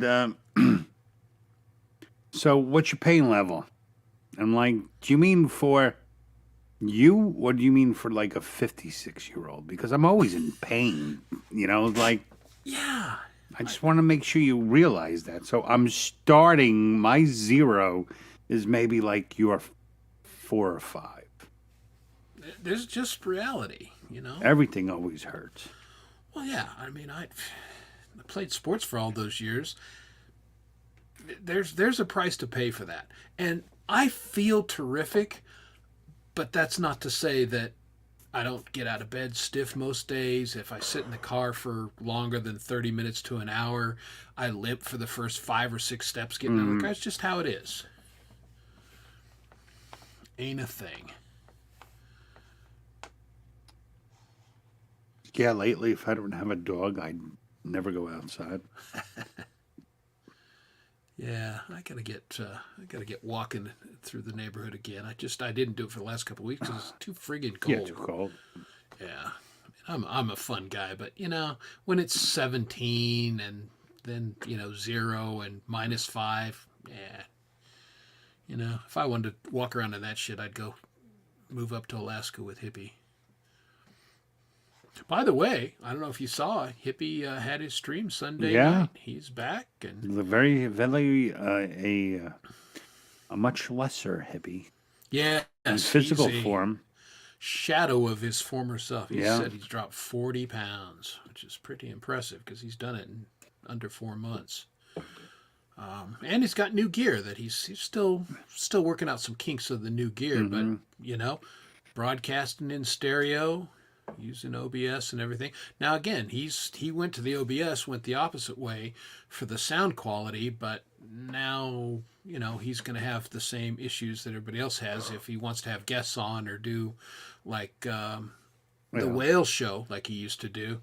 I don't know how he's going to accomplish that in OBS, but yeah, well, I mean, he may, but then again, like when he was doing the whale show, it was like the first time really in the community we know of that it was really happening. Yeah. And now pretty much everyone that did a whale show with him does their own live stream, myself included. Yeah. No, and it's absolutely legit. So, I mean, he pioneered it, and that was cool. And then we all did Leela's show, and that was great. And then Leela lost her channel. Mm-hmm. So, she did what, 3, and they were all really good, but now they're lost. I chose the narcotics, Kurt. I wasn't given that choice. But. GJ is dropping a truth bomb on us, having a live stream tomorrow. Okay. Yeah. Cool. Yeah. So he's back on his He's back schedule, doing his Fridays and Sundays. which is good. Yeah. Yeah. It's good. I missed him. I mean, the week wasn't the same. I mean, my usual Sunday routine is I do work and I listen to Hippie Show until it's over on Sundays. And then Friday, I listen to Clay and Chad's. I live on that show, but I look at Hippies while I'm watching there and just, say hi to people and everything. It's just what I'm used to doing. Yeah. I mean, I went for a while. I don't go on, visit really any show, like video show. But I do plan to make videos again. And I'd feel like a real tool if I didn't go back until I'm like, hey, play my song. So I've been trying to spend always drop in Thomas Christ channel and stuff again. I like hanging out there. I mean, I like the music and I like the people that hang out there. And, I'm not necessarily there all damn night, but the majority of it, because, again, it's just, I enjoy it. Mm-hmm. Oh, so we have some... DJ says that Hippie's not sure if he's full. I think his intention is to be back, right? Yeah, I think but again, I know he said, because I caught a lot of the show Sunday, and he said, he's working with the doctor, and it somewhat depends on what the doctor tells him. He's made good progress, his numbers are better, but he still has some issues, and he may not physically be able to stream to the level that he wants to. Right. And that's legit.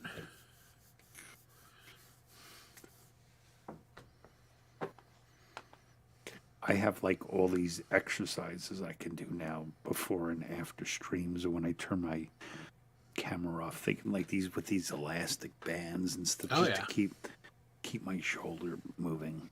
Yeah, that's good to do. Yeah, you'll see me do this every once in a while. Yeah, don't high stipple, man. High stippling, low stippling. Yeah, but yeah, with my forearms, I need to do that, or I'd totally get bound up. Yeah, Holmes 10s. Yeah, 10s units can be good. We have one of those. I bought everything. Yeah. And it didn't do that much. No, it depends. For minor things, I think it's for minor things, that's right. Like occasionally, I'll get a little in my rotator here, and that's good for that. But yeah. But the people making out good are the makers of the little stupid stick-on pads. Yeah. The other one's making all the money. Yeah, because you gotta. Yeah, they only work for a little while, and then you got to go buy another one. Yeah. They only stick just a couple good marketing. Times. Yeah. Indeed. Yeah, the home Thames machine is probably manufactured by 3M. Yeah, probably. Indeed. So you were saying the other night you have a song in the works? Yeah, and we're going to do a segment here, but it's only going to be half a segment because I'm just going through my Yeti mic. I can't actually play my DAW because I'm not going through Lander. So I could play it, but you couldn't hear it. So yeah. But yeah, I got something going on, and this is a new segment that Dom and I are going to work on. And again, now if we had had 5 minutes of planning, I would have set up in Lander so I could have done it, but that didn't happen. But the segment's going to be, hey, what's on your DAW?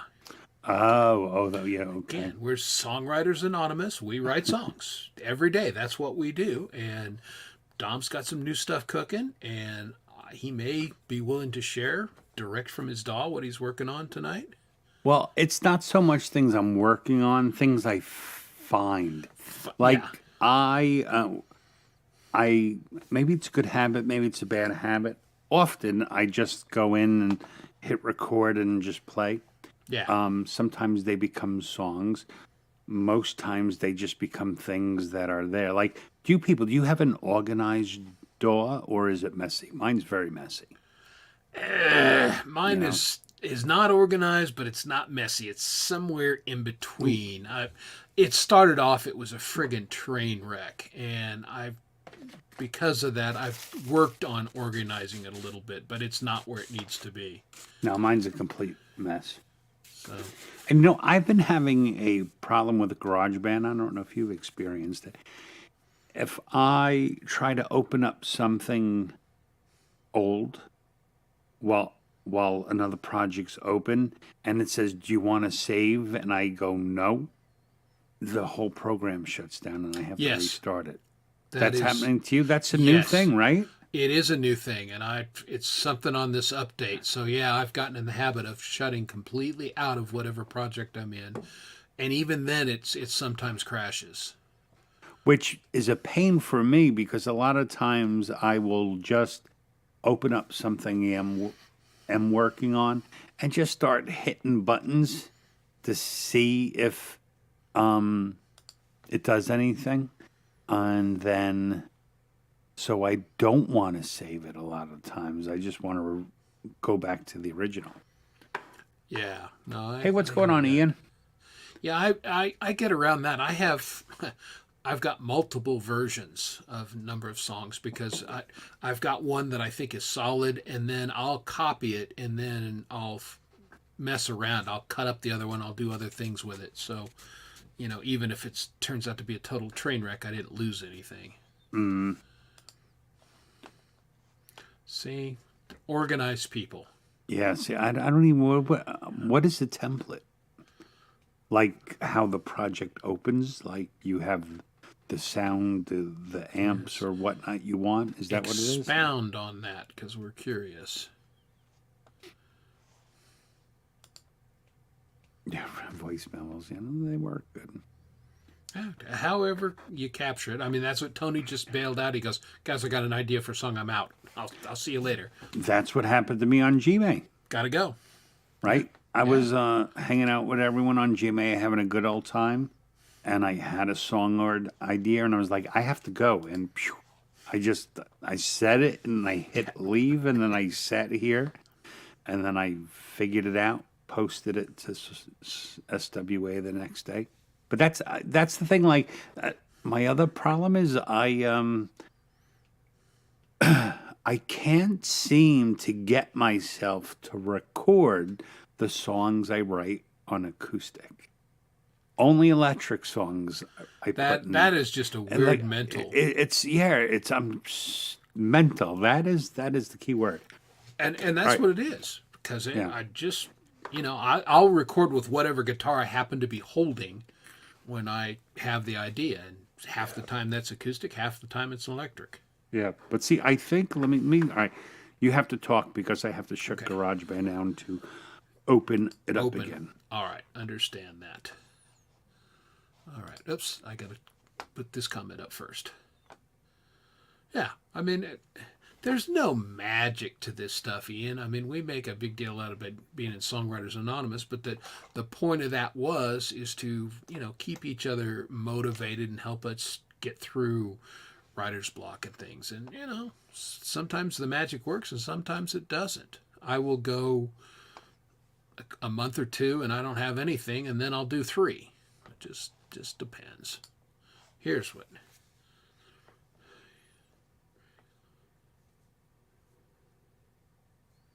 Okay. Well.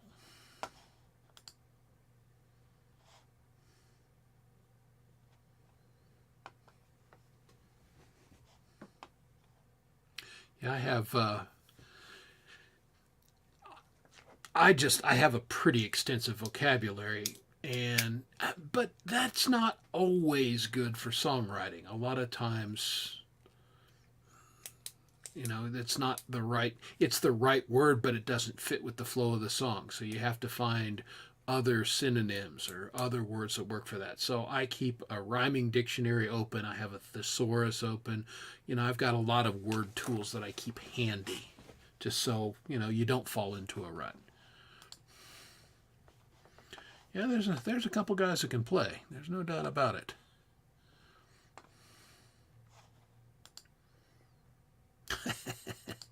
All right.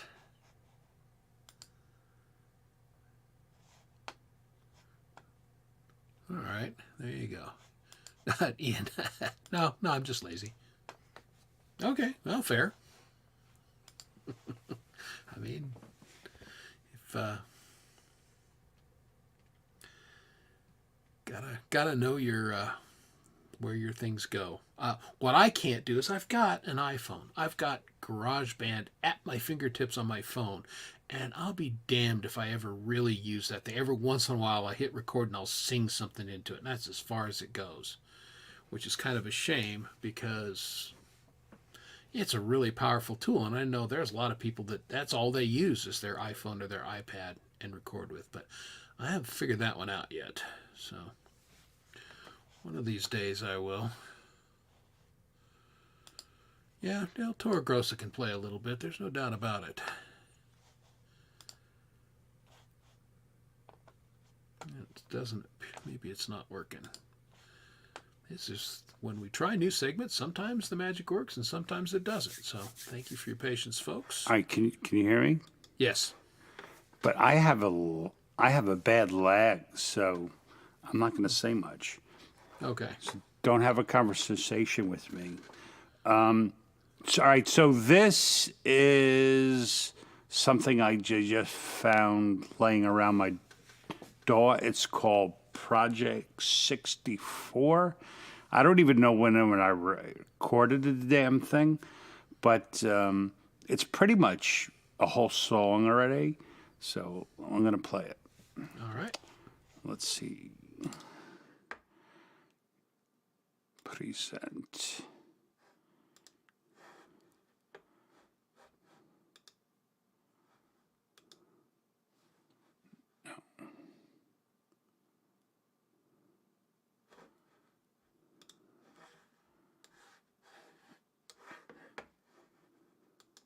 There we go. All right.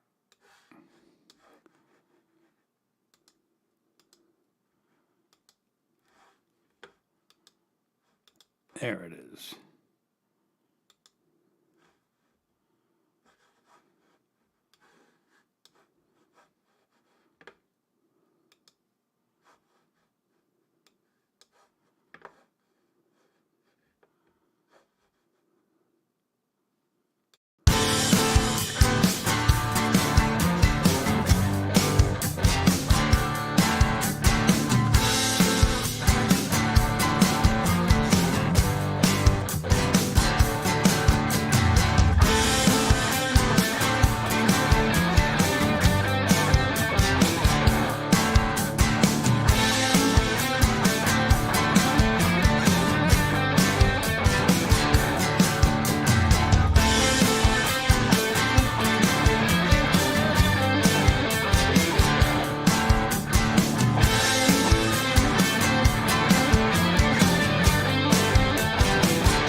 right, not.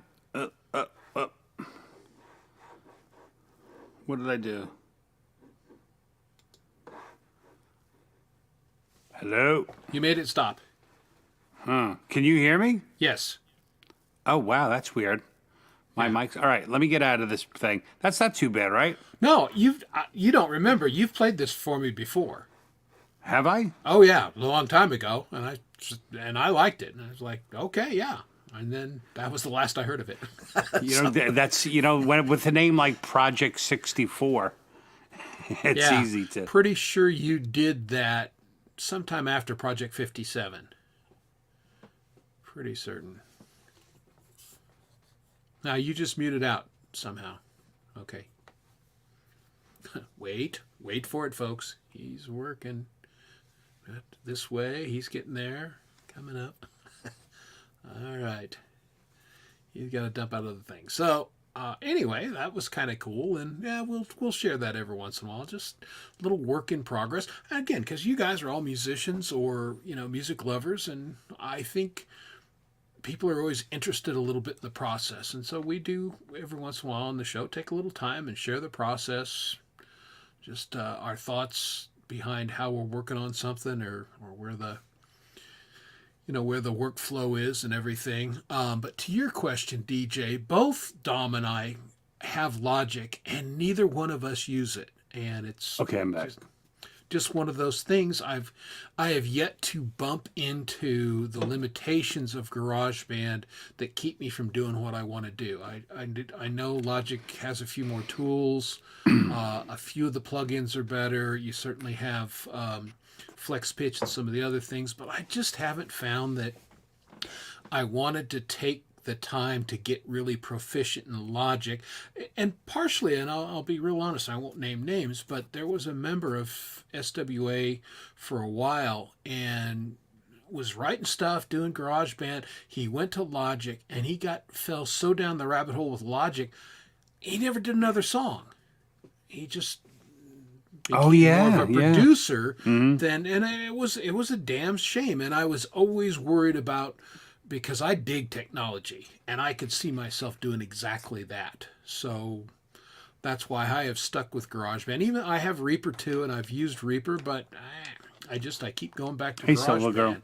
Yeah, I mean, it's pretty much what you said. That's what I tell people if they ask you, what the one you're comfortable with, use. And Chris gave a lot of fancy and very cool reasons why we don't use Logic, and they could be true for him. Main reason I don't use Logic, I hate learning new things. Like I can record a song in GarageBand already, and I'd have to learn how to do it differently in Logic. And with the limited amount of time I have to actually do it, I don't want to have to go watch more videos and stuff. So, I mean, I would love to one day. Will I ever? I doubt it. And, I just make simple, rock songs, I ain't going for much big production. But, that thing, it's got a snappy kind of, I can get out real good. I'm very good at making intro riffs, real catchy and stuff. Yeah, that was a good riff. And then I actually thought of some lyrics for a part of it tonight that almost mirror the exact guitar part. So I'm gonna go through and I'm gonna find a way to turn at least 5 of these into songs. And there's probably 15 to 20 that are at least built out that far, What's funny when I bring up one of all you see, guitar track, guitar. It's like 6 guitars and drums. And I don't think about anything else until I'm I feel all right, I could do something. Like the theme song for this show is one of my things that were just sitting there. And I was sending Chris all these little samples, and then he heard that one. He was like, oh, no, that is That's perfect. That's the theme song. Yeah. So now it can't become a song because it's our theme song. But I still say we should make a funny song called a happy hour or something like that, about well, that could happen. 2 buffoons who get drunk at a happy hour and get taken by I don't know. Something nefarious and no good happens. This was going somewhere, and then it it turned down a blind alley and exactly hit the wall. We got rolled. Yeah. Yeah, but for all you people who do work and record, check out the stuff like you don't do anything with. Well, I mean, I've met people and they only go to their door to make a song. And I never go to my door to make a song. I go to my door to experiment with things, and sometimes it works. But usually, like I went for like a year or two, like every night without fail. I just sat down, hit record, and just started playing something, 30 seconds, sometimes a minute. And, you never know what you can hit upon. I think Michael's given 2 buffoons in a saloon. It's the happy hour. Yeah, 2 buffoons in a saloon. Yeah, see? I can't even say it right now. Yeah, he's not wrong. What's his name? Not Rick rolled us all. Yeah, that was hilarious. That was funny because I was like, "What the hell? He doesn't even know the words." And then it dawned on me what he did. Yeah, gotcha. Yeah, and everybody's got their process. I tend to develop just a little bit more before I hit record. I don't noodle a lot, and I just see.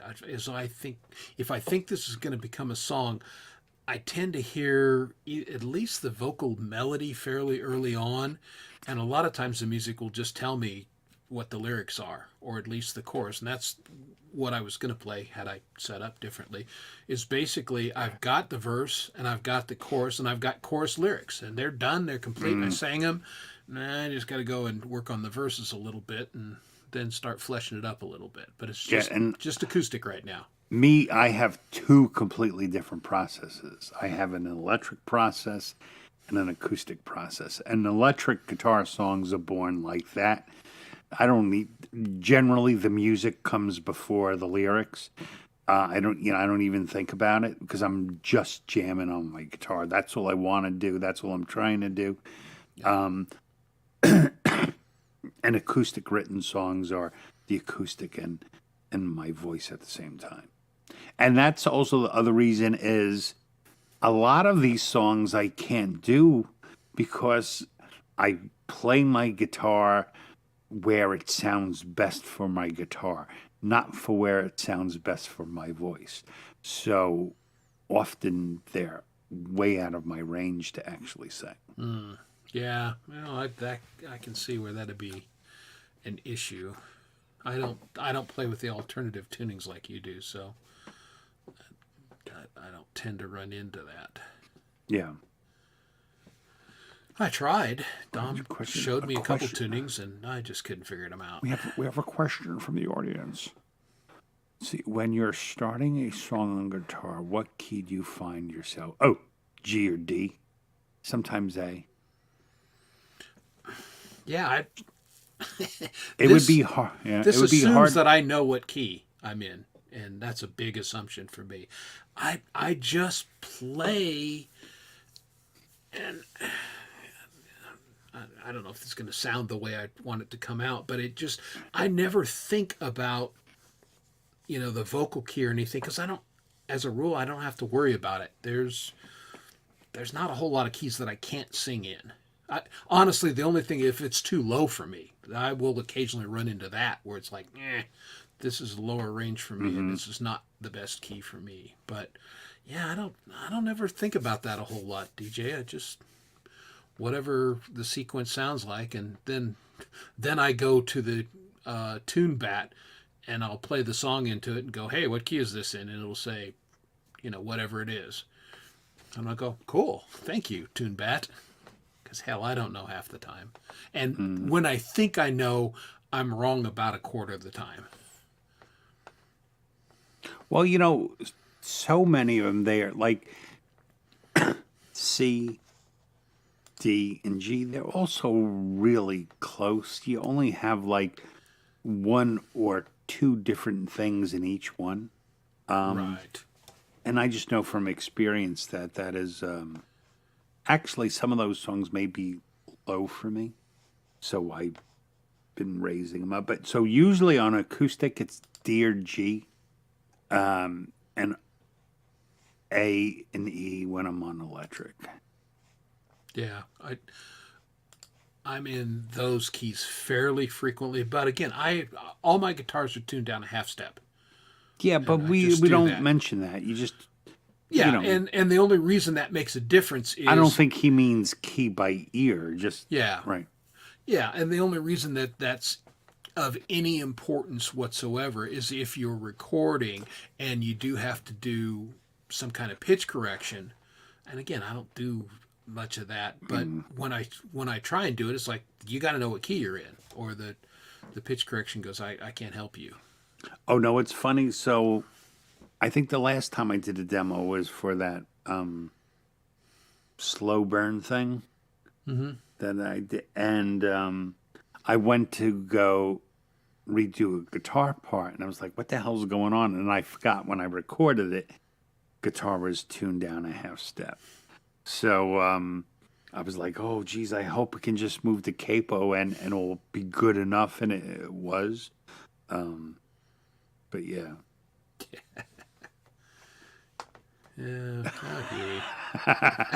That sounds like something Charlie would say. Yeah, that's a Charlie Walden joke right there. That's silly. That's very funny though. We like it. That's a good one.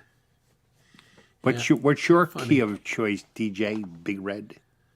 Everyone, what's your key of choice? Yeah, name that key. Hey, it's Nacho. How are you? I mean, the easy way to look at it is like, what's the first chord you play? Generally, that is your key, you know? Yes. That is. But that has certainly steered me wrong in the past. True. And it was one of those things where I really went down this road because, you know, most people use some sort of pitch correction software, and I wanted to learn how it worked. Never use it. Well, the fact of the matter is, it's a pain in the ass, and I basically don't use it. Too technical. Yeah. I found that I tried in the beginning as well, and I was like, oh, this is like, I would rather sit here and try to sing it 100 times or play it 100 times than the annoyance of trying to move little buttons and waveform. Oh, I don't have the patience for that. Yeah, I do, but in very limited. Again, you know, it's one of those things where I'm about performing, and I'll sing it a bunch of times, as you know. But you know, I like to have. I would like to have the option of going, there's one note in there that's a teeny bit off, and I'm going to fix that one note. But, okay. All right, fair enough. Cones, that say. Cool. I came up with that song called Slow Burn because of YouTube. Because YouTube told me I like music, depressing music with a slow burn. Yeah. I was like, I'm going to show you, YouTube. I'm going to write a song called Slow Burn. In your face, YouTube. Yeah. No, I thought it was great. I'm like, ooh. And as what Chris was saying before, I go through spurts too. I go for periods where I don't write. And then when I do, I normally get out like a batch, like an EP's worth. Just one of the reasons is because I plagiarize myself all the time, and when I come up with a batch of songs, they're usually based around the same chords and stuff. Sometimes I move a capo, sometimes I'll strum, sometimes I'll pick, but I use the same chords quite frequently. Yeah, and that's why I'm probably slower, because I'm very conscious of that. It's like, I've done this before. This is similar to something I've done, and so then I'm trying to go out of the box and do something very different. I always found that gets you in trouble, because I think one of the coolest things about music is, like, I looked one time on Ultimate Guitar, and obviously the most popular chord progression is GCD, And there are like 500,000 songs that use those chords. And yet, so how do you make, unlike pop music, how do you take those 3 chords and make them sound just different enough that they sound different? And I find that part really fascinating with music, that you have this limited toolbox and you can put it into so many variations. Absolutely. Well, just, the timing of the chords and, the rhythm and the strums. There's so many things. Exact same chords, but you can do so many different things with it. And then you've got a myriad of vocal melody options over it, and that's always fun. Like here's a good, for instance, for me, music of me, The River, the song, and what's the other one? Bad Genetic Blues, the same chord progression, G C and D, G C and D. I just present them different in each very one, differently, and I think they sound like completely different. Oh, songs, they totally do. Yeah, I would have had to have listened to them back to back to go, oh shit, it's the same chords, because they just don't sound anything like the same song. So I do that frequently. Like when I find something new, I just bastardize it and see how many things I can come up with around it. Yeah, we just try to sound smart. Hey, we've made a show out of trying to sound smart. Is it working? No. What's Shelley saying? So hard to push clear bar chords or drop D on my Yamaha. I love drop D. Oh, drop D's. My favorite tuning is Dadgad tuning on acoustic. Oh, just everything sounds amazing. Yeah. And the thing with open tuning is that so much less work is involved to make things sound really cool, Yeah. Once you play with it, I tuned one of my tellies to that, left it in that tuning for about a month, and I wasn't coming up with anything. Well, the thing is, for every tuning, there are 2 different, you need to know the 2 different finger combinations to make minor and major root bass chords. So once you know those, it's just sliding your hand around, Yeah, well, I need. If you don't know it, then sometimes it can be hard to figure it out. Yeah, well, that's where I was at. Yeah, I am, DJ. I have one problem though, is my kid has a Cub Scout meeting on Tuesday. I don't know if my wife can take him, so I may be late for my own show. But if I am, I'll start it late. Oh, not that one. Don't show that one, Lord Spike. That's terrible. Don't listen to The River on my YouTube channel. It's fucking terrible. It's really bad. I'm not proud of it. Yeah. I mean, it's a good song and everything, but yes, Dom performs it better now. That was an early version, and it's a little rugged in a couple things. Yeah. But that's true. After you played Let's Fly, what was it, last week or the week before, and after the video, we both looked at each other and went, we could have mixed that differently and everything. Yeah. And I pulled that one up on the Dawn. I remixed it, which, usually you don't do. But after I listened to that video, I was like, I'm so much better than that now. And I went in to see if it was a performance issue or it's just that I didn't do a very good job mixing it. And the answer was I didn't do a very good job mixing it. So it's cleaner and better now. Mainly because you probably didn't know how to mix when you first No, exactly mixed it, right. That was one of the earlier ones that I did, and I was learning. That's what that you is do. It's a cool process to listen to, that how they do get better, yeah. Like in the beginning I was studying and trying to memorize things, and then I'm retaining none of this. So I'm just gonna keep doing it. My thing was, I'm gonna try to do one new thing every time I do a new mix and stuff, and not try to learn it all at once. Just pick up 1 or 2 things, and I wouldn't say. I mean, I wouldn't say I'm great at it, but it's good enough. It's good enough for free music. Yeah, I took a very similar approach, and I'd had some recording experience, so the basics, the front end stuff I had down, but it's like, okay, what's the best way to use the compressor? And a lot of it is figuring out what works for your guitars, what works for your voice. How do you, what are the best settings for what you do? And it took me probably 6 months to dial in like my vocal chain, for that. I can push this button, and I'm going to start off with a pretty good chain. I'm going to have a decent sound, and then I can adjust it. I pretty much all my vocals go through Waves vocals. What is it? CLA vocals. Okay. Yeah, it's not possible. You couldn't keep Michael's songs away from it. Yeah. You kidding me? Yeah. Camille, you do play very nice guitar.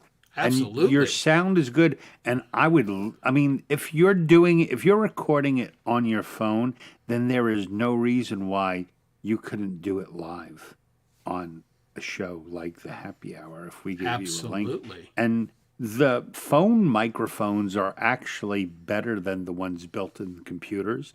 And the first whale show I did on a hippie show, my computer died, and I did it with my phone. And it sounded right. Yeah, it was fine. Sounded aight. Is aight indeed. So, yeah, I had, certain amount of tech left over from my live days. So I had mics and that kind of stuff. But again, you're just looking to capture it somehow. I am still trying to figure out what I'm going to play at Winterfest. Anyone have any suggestions? I will build a set if you say it. I will play it. Yeah, play all. I'm going to do my newest song because was so upset with my live stream Tuesday. I was so looking forward to playing my new song, and I felt like I just butchered it. Nothing felt right. I couldn't find where my voice was supposed to be in the song. Again, that happens. It wasn't nearly as bad as you thought it was. Oh, I thought it was god-awfully terrible. I get that, but it wasn't. I'm telling you, it wasn't as bad as you thought it was. Yeah, but you know me. One thing you know about me, Chris, who's the only opinion I really care about. I know. You're not wrong. I'm the same way. The old football coach. I go back to every one of them and listen and go, this mix should have. I need to change the vocal mic and right. Blah blah blah. Lord Spike Protein Michael's songs "A Long Way Down" will be one of the songs at Winterfest. Well, you could really, because you play before Michael's songs, right? So you could cut him off at the knees and go ahead and just play a set of his songs. Yeah, I'm gonna play his songs. Yeah. Okay. Now what are you gonna do? He's got plenty of songs. He has like 70 others to choose from. Might throw him off a little bit though.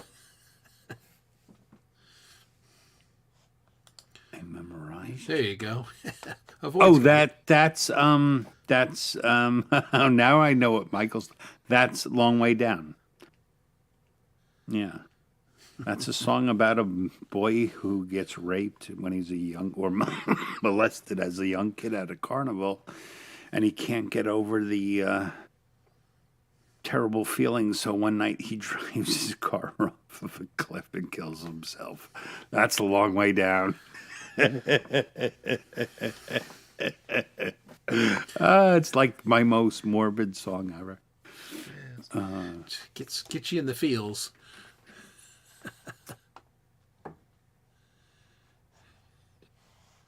Wow, that's 2 picks. You got it. What's going on? Development of a void. Good to see development of a void. I like his streams. He's been recording his music.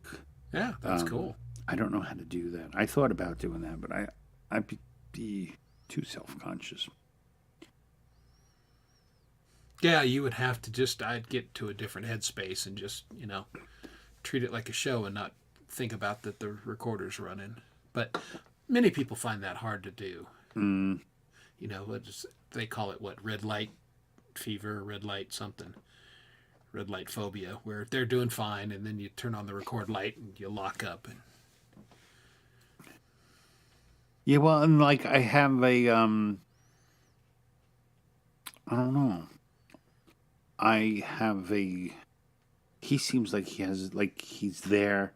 I mean, at least to his credit, maybe he's doing the exact same way I'm doing. He's got no fucking idea, but he just.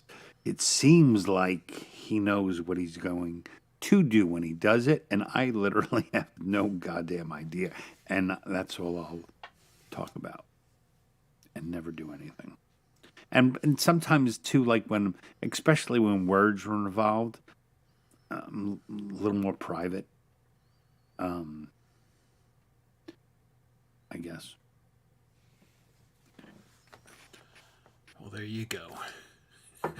Okay, Michael's being a good sport. He's like, oh, whatever. Ah, you're too funny.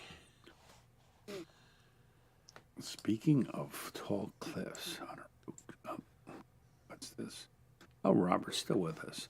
Yep. On a road trip a few years back, I ended up stopping near Billings, Montana, and there was a hellacious cliff over there. It's crazy. That's a huge cliff. My dad lives in Bozeman, so I go through Billings when I go to visit him, and he's right. It's an awesome cliff. It's big, down to the Yellowstone River. Yeah, and you, because you kind of, you go on this giant bluff and then you drop down to the river, and then it's pretty impressive. I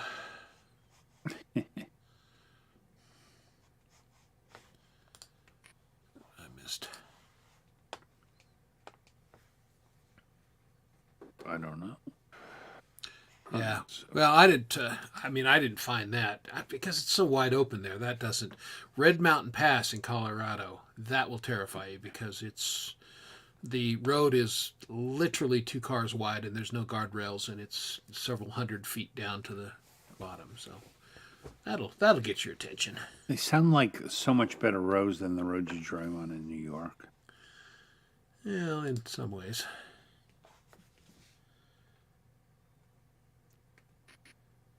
Okay. Well, that's that makes cool. sense. Yeah.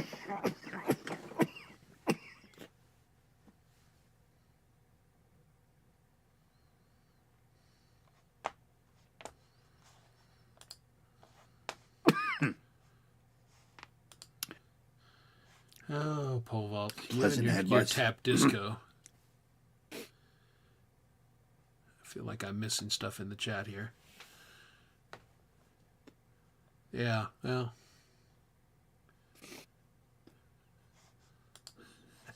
Oh, yeah, see, that's the thing. There is no detour. I mean, if you want to get between Uray and Silverton, that's the only way to go.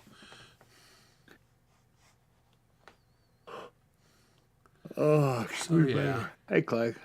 All right. Yeah, we've, I'm not going to highlight the comment, but yeah, there's, many of us have had, bad experiences, and, you just, it's what you do with it and where you go from there. That's, my song Scars, that's what that is. I mean, scars physically are obvious, but that's not really what that song is talking about. It's just, that we've all been beat up by life, and, where do you go from there? I've had very easy problems to deal with in my sheltered life. Yeah, well, same. I've had some tragedy, but again, you've got. It's like when Don and I have talked about the cancer. What are your choice? You can fight and do what the doctors tell you to do, or you can just lay down and die. Those are your 2 choices, and it's kind of the same when you've had trauma in your life. You can sit around and ruminate on it and let it paralyze you. You can just you can figure out how to move on. And well, I think not saying it's easy. Yeah, no, I think the difference is when you deal with something, because at different times in your life you're better equipped to make the distinction. Yes, there's a lot of people who get affected by a lot of things and they have no idea how to get past it. Anything that happens to you as a child is just, it's baggage that you carry with you your entire life. And then and you don't even know you're carrying it half the time. Yeah, that's absolutely true. Because the kids just accept the things that's happening to them. Yeah. To a certain extent, Very true. I often wonder about all the things I'm doing with my kids that are eventually gonna. That's every parent ever, Like, well, I forget what we were saying. I said something to my eldest the other day, and he's like, "What did I do now, Dad? And what did I do wrong now?" I was like, "Oh, it crushed me. Is that what I do?" Yeah. Well, and don't forget the kids figure out pretty early on how to manipulate you as well. No, I continue to tell him what he did that was wrong because he does a lot of shit that's fucked up. Well, God bless him. Yeah. No, I deal with that. My youngest is, was traumatized by his mother's attitude about money. And I just, I was a 30-year-old man, and I just said, dude, your mother's attitude about money is you need to have some. Yeah. Because, things cost money in life. And, she's an accountant, so that's how she looks at things. Dude, get over it. What was his read on her attitude about money? Well, just, that it just was an overall all-consuming thing.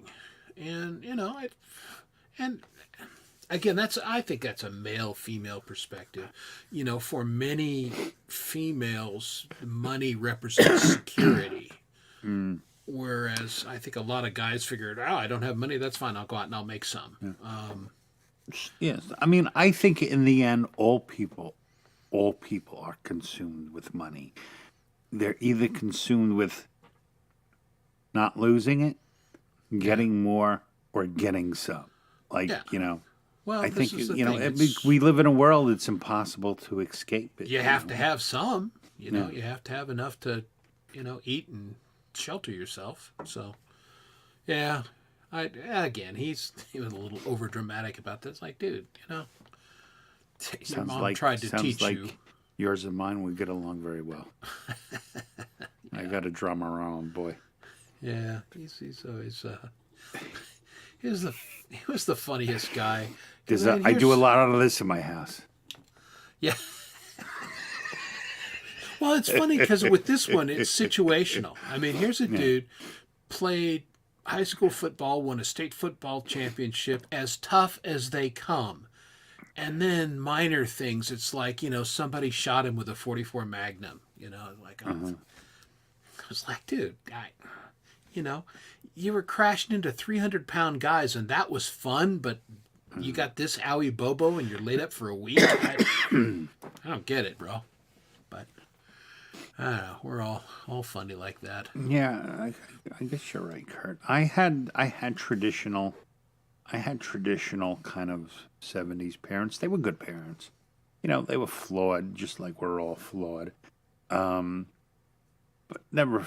I mean, they were good thing. When Dad would say, "You're being an idiot. You're being stupid. You're being a moron. What the hell's wrong with you?" And half the time they were true. It was right. Yeah.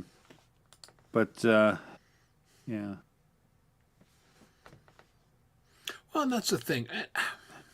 I have come, and as an older guy, my parents were good parents. They were far from perfect. They had their baggage from their childhood, which they drug into the equation.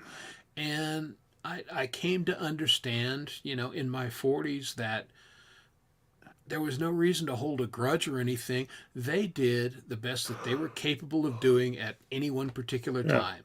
And I know this because I'm in the same boat. I look at my kids who are, grown men now, and I wish I'd done some things different. But I did the best I could do at that time with the tools that I had available to me and what I knew. And again, only in hindsight did I think, I should have done this a little differently, or maybe I would have handled that particular situation. And, you know, I'm hoping that my boys, as they're approaching their mid-30s, will go, my folks weren't perfect, but... Well, I've told my kids already, I was like, listen, like they, I went for a long time with never talking to my parents for all kinds of stupid reasons. And I've pretty much told them, if you do that to me, I will track you down and kill you. Yeah. Well, I had a rugged relationship with my mother for a lot of years. I was never not on speaking terms, but we both had some things that we had to work out, and we got to a point in adulthood where we sat down and we hashed it out, and I have an amazing relationship with my mother now. That's good. But I don't think I was able. we I had was to never, work at it. I was never able to achieve that. I always felt like a little kid with both my parents, even in my 40s until they passed away. And that's.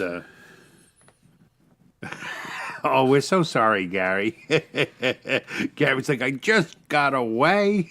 And then pulling me back in. Yeah, talk about your good timing there, huh, Hubsy? He goes, maybe I'll go sit in a cold parking lot someplace. Fuck this. Oh, I am so terrible. I'm like, Jesus Christ, I just want to get away from this for a while. And you got to do it for the good, Early on when the kids were little, my wife has a little bit of a temper, German woman. And, she'd be slamming cabinets and everything. I'm like, dude, chill out. And she'd go, hey, I can slam cabinets or I can play baby handball. What do you think I ought to do? I'm like, bang away. I can always fix a cabinet. Okay. Yeah, you may not believe this, but I have a temper. What? House. Yeah. I'm the dad who yells. I'm the thing.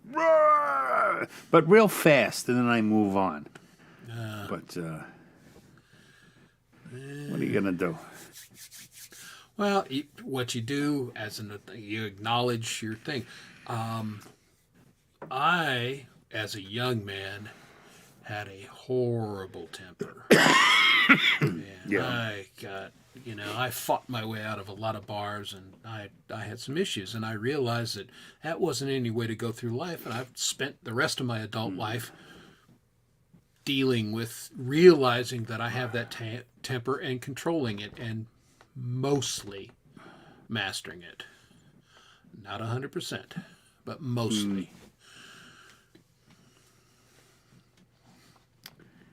Yeah, I didn't have to fight too much. I was always holding, so I could usually remedy any problem I go on. Want to smoke a doob? Okay. Yeah.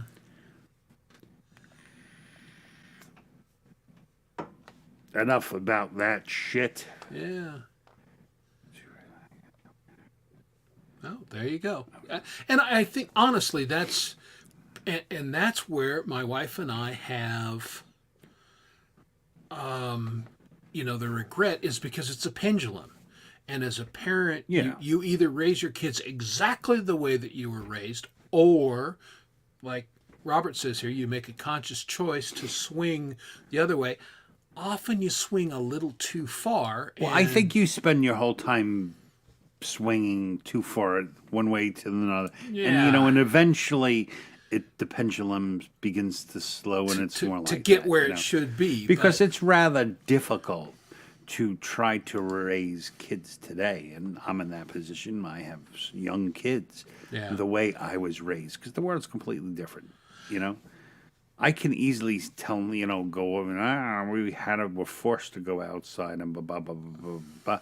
But I would never let my kids just go wander. Are you fucking kidding me? The things, I can't believe my parents let me do this shit. Well, All because, my mom wanted to clean the house in peace, which probably meant she was going to drink cocktails all Saturday, and I had to go play in the woods. All these things, I had a free-range childhood. And because that's what you did back then. Did kids get snatched up? And I'm sure they did, but you just didn't hear know about it about as much. Yeah, exactly. You didn't know about it. You didn't have Yeah, no I'm cards sure or they did. anything. So, I'm not better or worse. It just was, Hey, I was a big kid, so I would have been hard to snatch. So I guess I dodged it. Oh, Hugh, come on. There's ladies present. That was worse than my drop ball joke. Yeah, I was going to highlight that comment, and I thought better of it. Yeah, and this was exactly right. It was like, That is a lyric in my newest song called "A Fish Out of Water." Yeah, you just It go. says, do you remember when every kid played in the park and no one came home till the street lights buzzed on after dark? Because they didn't turn on; they went, and then there was light.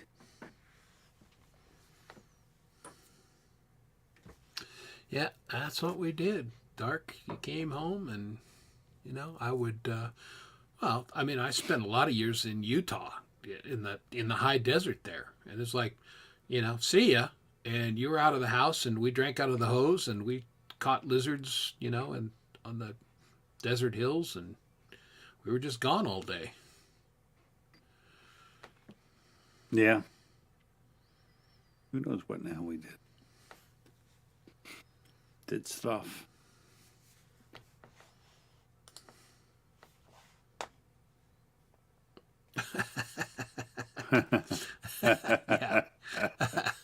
Yeah, exactly.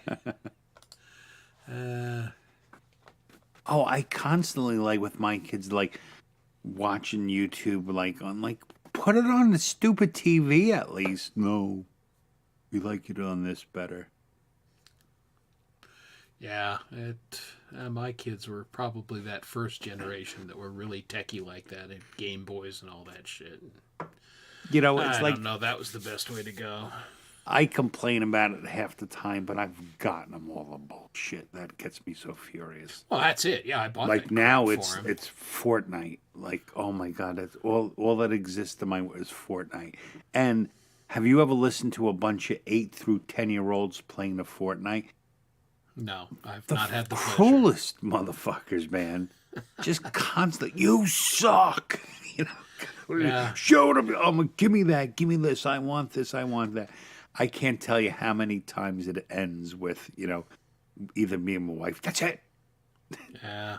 And then, right, and what they do is, so they all get on the game together, and then they learn how to group chat on the phone. So, one time we call my kid up for dinner, and turn it off. We're having dinner, and he comes up, and we're having dinner. And then I hear, "Hi, Mr. Toragros," and he has all his friends on the phone. I'm like, "Would you turn the goddamn phone off?" Oh, too funny. Yeah, Oh, it's ridiculous. yeah. We trash talked and everything. It was no different because kids, but we did it. Either playing basketball or football or whatever we were playing. Of course, our favorite game, smear the queer of the same sex attracted. Yeah. We had a game called Starlock 17. And hey, you want to play a game with us? You meet someone new. And sure. What are you playing? Oh, it's a game called Starlock 17. And oh, it's a lot of fun. Okay. And they're all right, you're the Jew. And then that was the game. Or we had a great game called Kill the Man with the Ball. Oh, yeah. So basically catch and you just... All we ever did was beat each other up. Well, that's it. We didn't even do the ball. It was just smear the guy, this guy. Well, we felt like we needed something. Otherwise, it would just be mean. Yeah. And then it was called the Heinsteckula Wars, where we would get drunk and we would find clubs and sticks in the woods and we would have tournaments of who could inflict the most damage. Absolutely. No, I never broke anything, though. But I had a good time. Oh. And it was definitely usually some kind of drug or alcohol involved. Yeah. Well, I learned to drink Olympia beer in the mountains of Utah at the little wooden fort that we constructed there. And I started smoking, stealing my dad's Benson and Hedges menthol lights 100s. Yeah, that's one of those weird... I just came from the womb disliking smoking. Just never, and certainly tried it. I don't care for it. Never did. And it's the thing I love the most and hate the most all at the same time. Yeah, no, I'm kind of happy that I just never got into it. 'Cause, yeah, it's a miserable habit to try and quit. Yeah. Your wife smoked, right? Your wife went through it, right? You said. Oh yeah, multiple times. Yeah. And she's back to being a light smoker now. Oh, is she? Okay. Yeah. See, my problem is I can't go light. Yeah. I just go within a week or two. I'm like, skyrocket. Yeah, it's kind of she will smoke half a cigarette and then put it out, and then she'll smoke another half, 4 hours later or whatever. Right. And Mm-hmm. again, it's limiting it, and so that's good. But poor thing, it's just a lifelong addiction, and she's been a non-smoker, for a 10-year stretch, and then another 7-year stretch. But she ended up starting up again. What did I say that is making you referencing that, Gary? I don't even remember what I said. Yeah, well, that's kind of, yeah.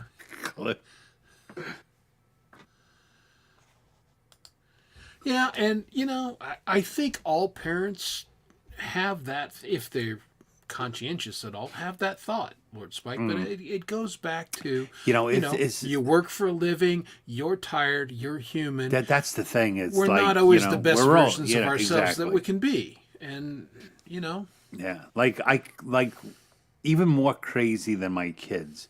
I have a big, fucking lovable dog who just wants to be with us. And, we're out of the house all day long. Come home, I'm dead tired. And my dog's just like, let's go. Yeah, I get like, it. oh, give me a break, And, who's wrong, me or him, That's absolutely right. He's been sleeping all day just waiting for someone to open up that door. And now we're there, man. Yeah, now it's and part none time of us now. want to do crap with him. So that's like I just open up the door, throw my bag. Come on, let's just get this over with now. Let's go. Yeah. Well, that's when this show's over. I will be entertaining the putty for at least 30 minutes because he's like, "Oh, hey, your office has been locked. What you doing in there? I want to hang out with you, man." I must say, Gary, the gummies today are very good.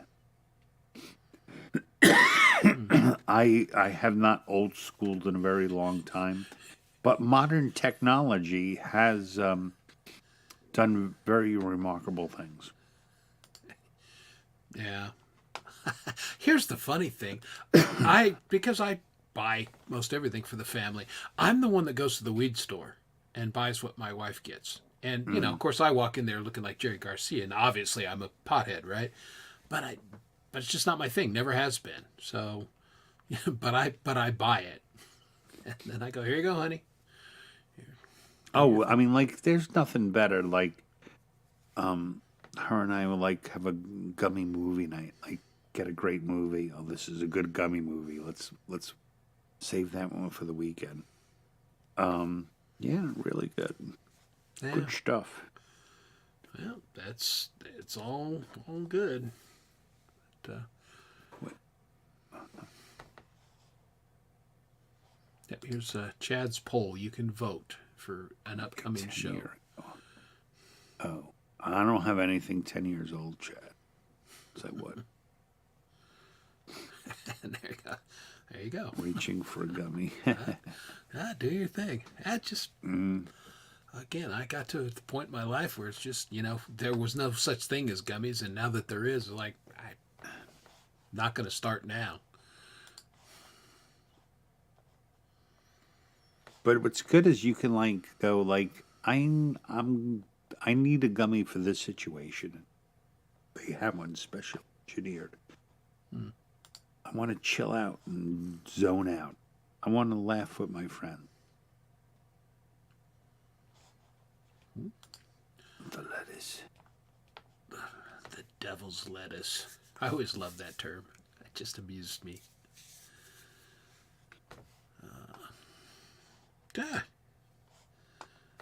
We're 3, right? You go. That's why he got away from your kids for a minute. Exactly. Yeah. He was on empty. Yeah, that was so funny because when Kay started smoking again a little bit, she was so paranoid about letting the boys know and everything. And I'm like, Yeah. guess what? They understand. They're human. You're human. And it was exactly that. They were like, Mom, be great if you weren't smoking, but get it. Sean was a heavy smoker, and he quit, and he has stayed quit. But just one of those things. Tough to do. I try never to smoke around my kids anymore. Yeah. Yeah, I know Kay didn't really either, for that, that reason. But, of course, we, both of them smoked. The oldest one only smoked very briefly. It just Yeah, wasn't I mean, his like, thing. I know I 100% smoke because my dad smoked in front of me, in the house, in the car, in my room. He just always smoked. Left them on the counter at night, and I'd take 3 or 4. It was like 9 or 10, I think. That may be some influence. My dad smoked a pipe when I was younger, but neither of my parents were real smokers of any degree. So, and I never smoked. My brother never smoked. You found gummies on Amazon? That's cool. Interesting. Now, are you getting, like, I thought on Amazon, what, CBD Yeah, how does that gummies work? or the other, or the good ones?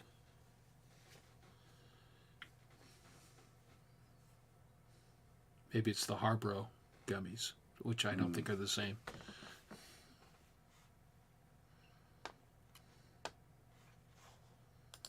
Yes, there was this one gummy, I forget the name of it, but I swear the next day, like all the next day, not the stoned effect, but like I'm very like, yeah, I'm still not normal.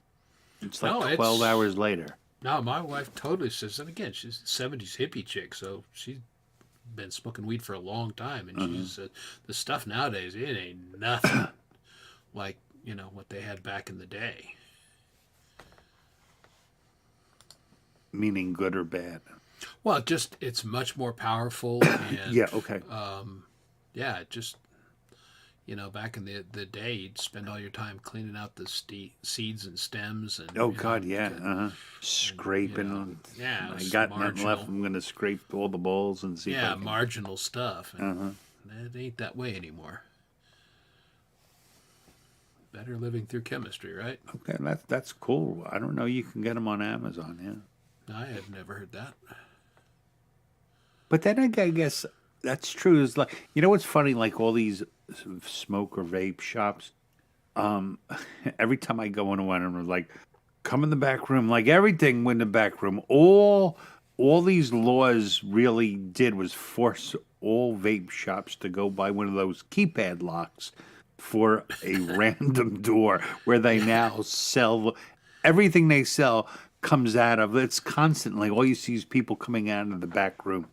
Yeah. It's hysterical. Like that's all this really did.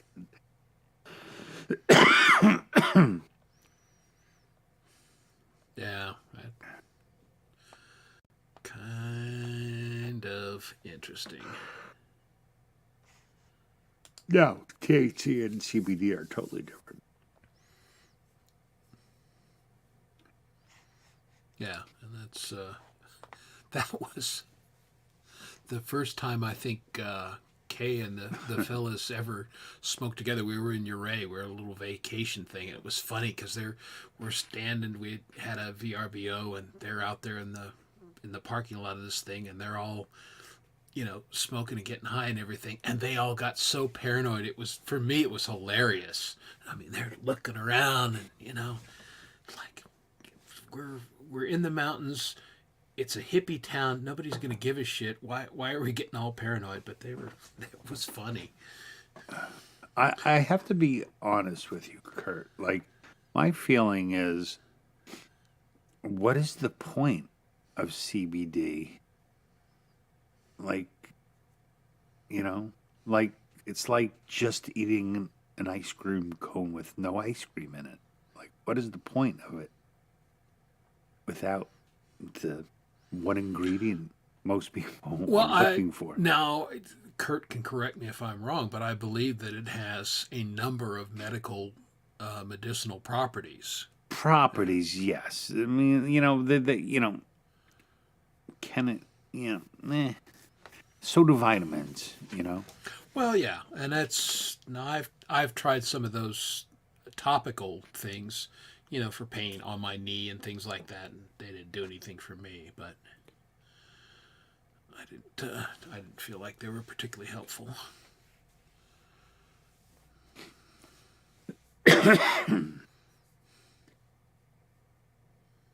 Yes, it is good for. Yes, I bought some when I was having I bought every quick cure all when I was having problems. Turns out, all I needed was a little surgery. Yeah, yeah. I mean, you had a physical thing that needed to be taken care of. I think we got to start wrapping this up, Pelly. I think so too. Almost 1 a.m. I'm falling asleep, and that's not good. Because that doesn't make for interesting hosting when somebody's... Although a lot of people have their sleep stream. Have you seen those? I have, and of course I watched Boltonator pass out and stay asleep for that's different. Almost an hour. That was entertaining. But yeah. Yeah, knee surgery, it's a tough recovery, but also... the longer you wait, dude, it doesn't get better. Yeah, it's not going to heal. Yeah, if you need it now, surgery. You're gonna, And that's knock on wood. All those years of playing sports, I never had to have knee surgery. Now I have a little arthritis in both knees, and it's worse in the right knee. But it's very manageable. But yeah, it's one of those things. If you put it off, you get to the point where then they're limited to how they can help you. So yeah, 100%. Consult your physician, and depending on your physician. I mean, if you go to a surgeon, they're going to want to do surgery because that's what they do. Night, DOA. Take care, bro. Thanks for coming. Be well. Yeah, and folks, we are going to say goodnight as well. Indeed. I do believe. Thanks, I everyone, need to have a little coming. snack, and then I need to go to bed. It was a great discussion tonight. We had interesting chat the whole night. We had lots of folks here. And we appreciate you spending your Thursday night with us. Absolutely. So appreciate it. I am going to see if we've got a song that we can go away on. A go away song. Yeah, this is one. This is a former member of the group. And since we're talking about drugs, I think that's the subject of this particular song. That's no negative. Everything we say, people, you should do and listen to. Every single word. Because we are two old dudes with opinions about everything. Yeah, that's it. Yeah. No, we're not doctors or anything, but we hurt. And we know. And we can share our hurts. Hey, Scars. Oh, Scars and Shadows, just in time to say goodnight. But thanks for coming. It's great to have you here. Hello, Miss Luck. Good morning. Yeah, see, just as we're getting ready to... We're saying goodnight. Bail out. Folks are coming. Well, anyway, this is from a gentleman who lives in the UK named Gary Marsh. Oh, Jerry. His song, and it's called Higher. And we will see you folks next week, same time, same bat channel. Thanks for coming. Ciao, bacalao.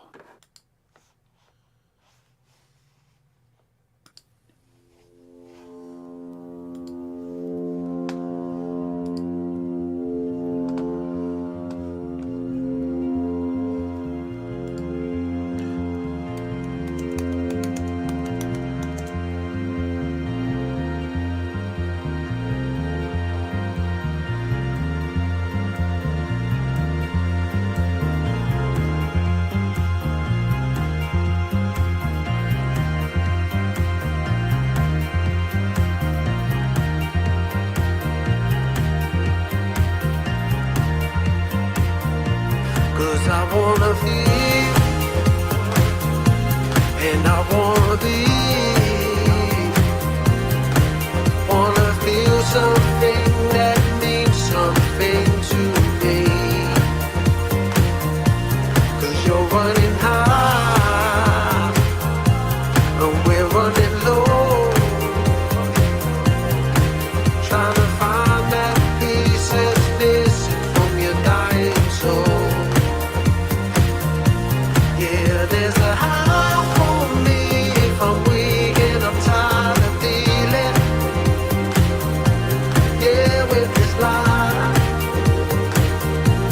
Yeah, with this lie. Yeah, there's a high for me if I'm weak and I'm tired of dealing. Yeah, with this lie. Yeah, with this lie. So take me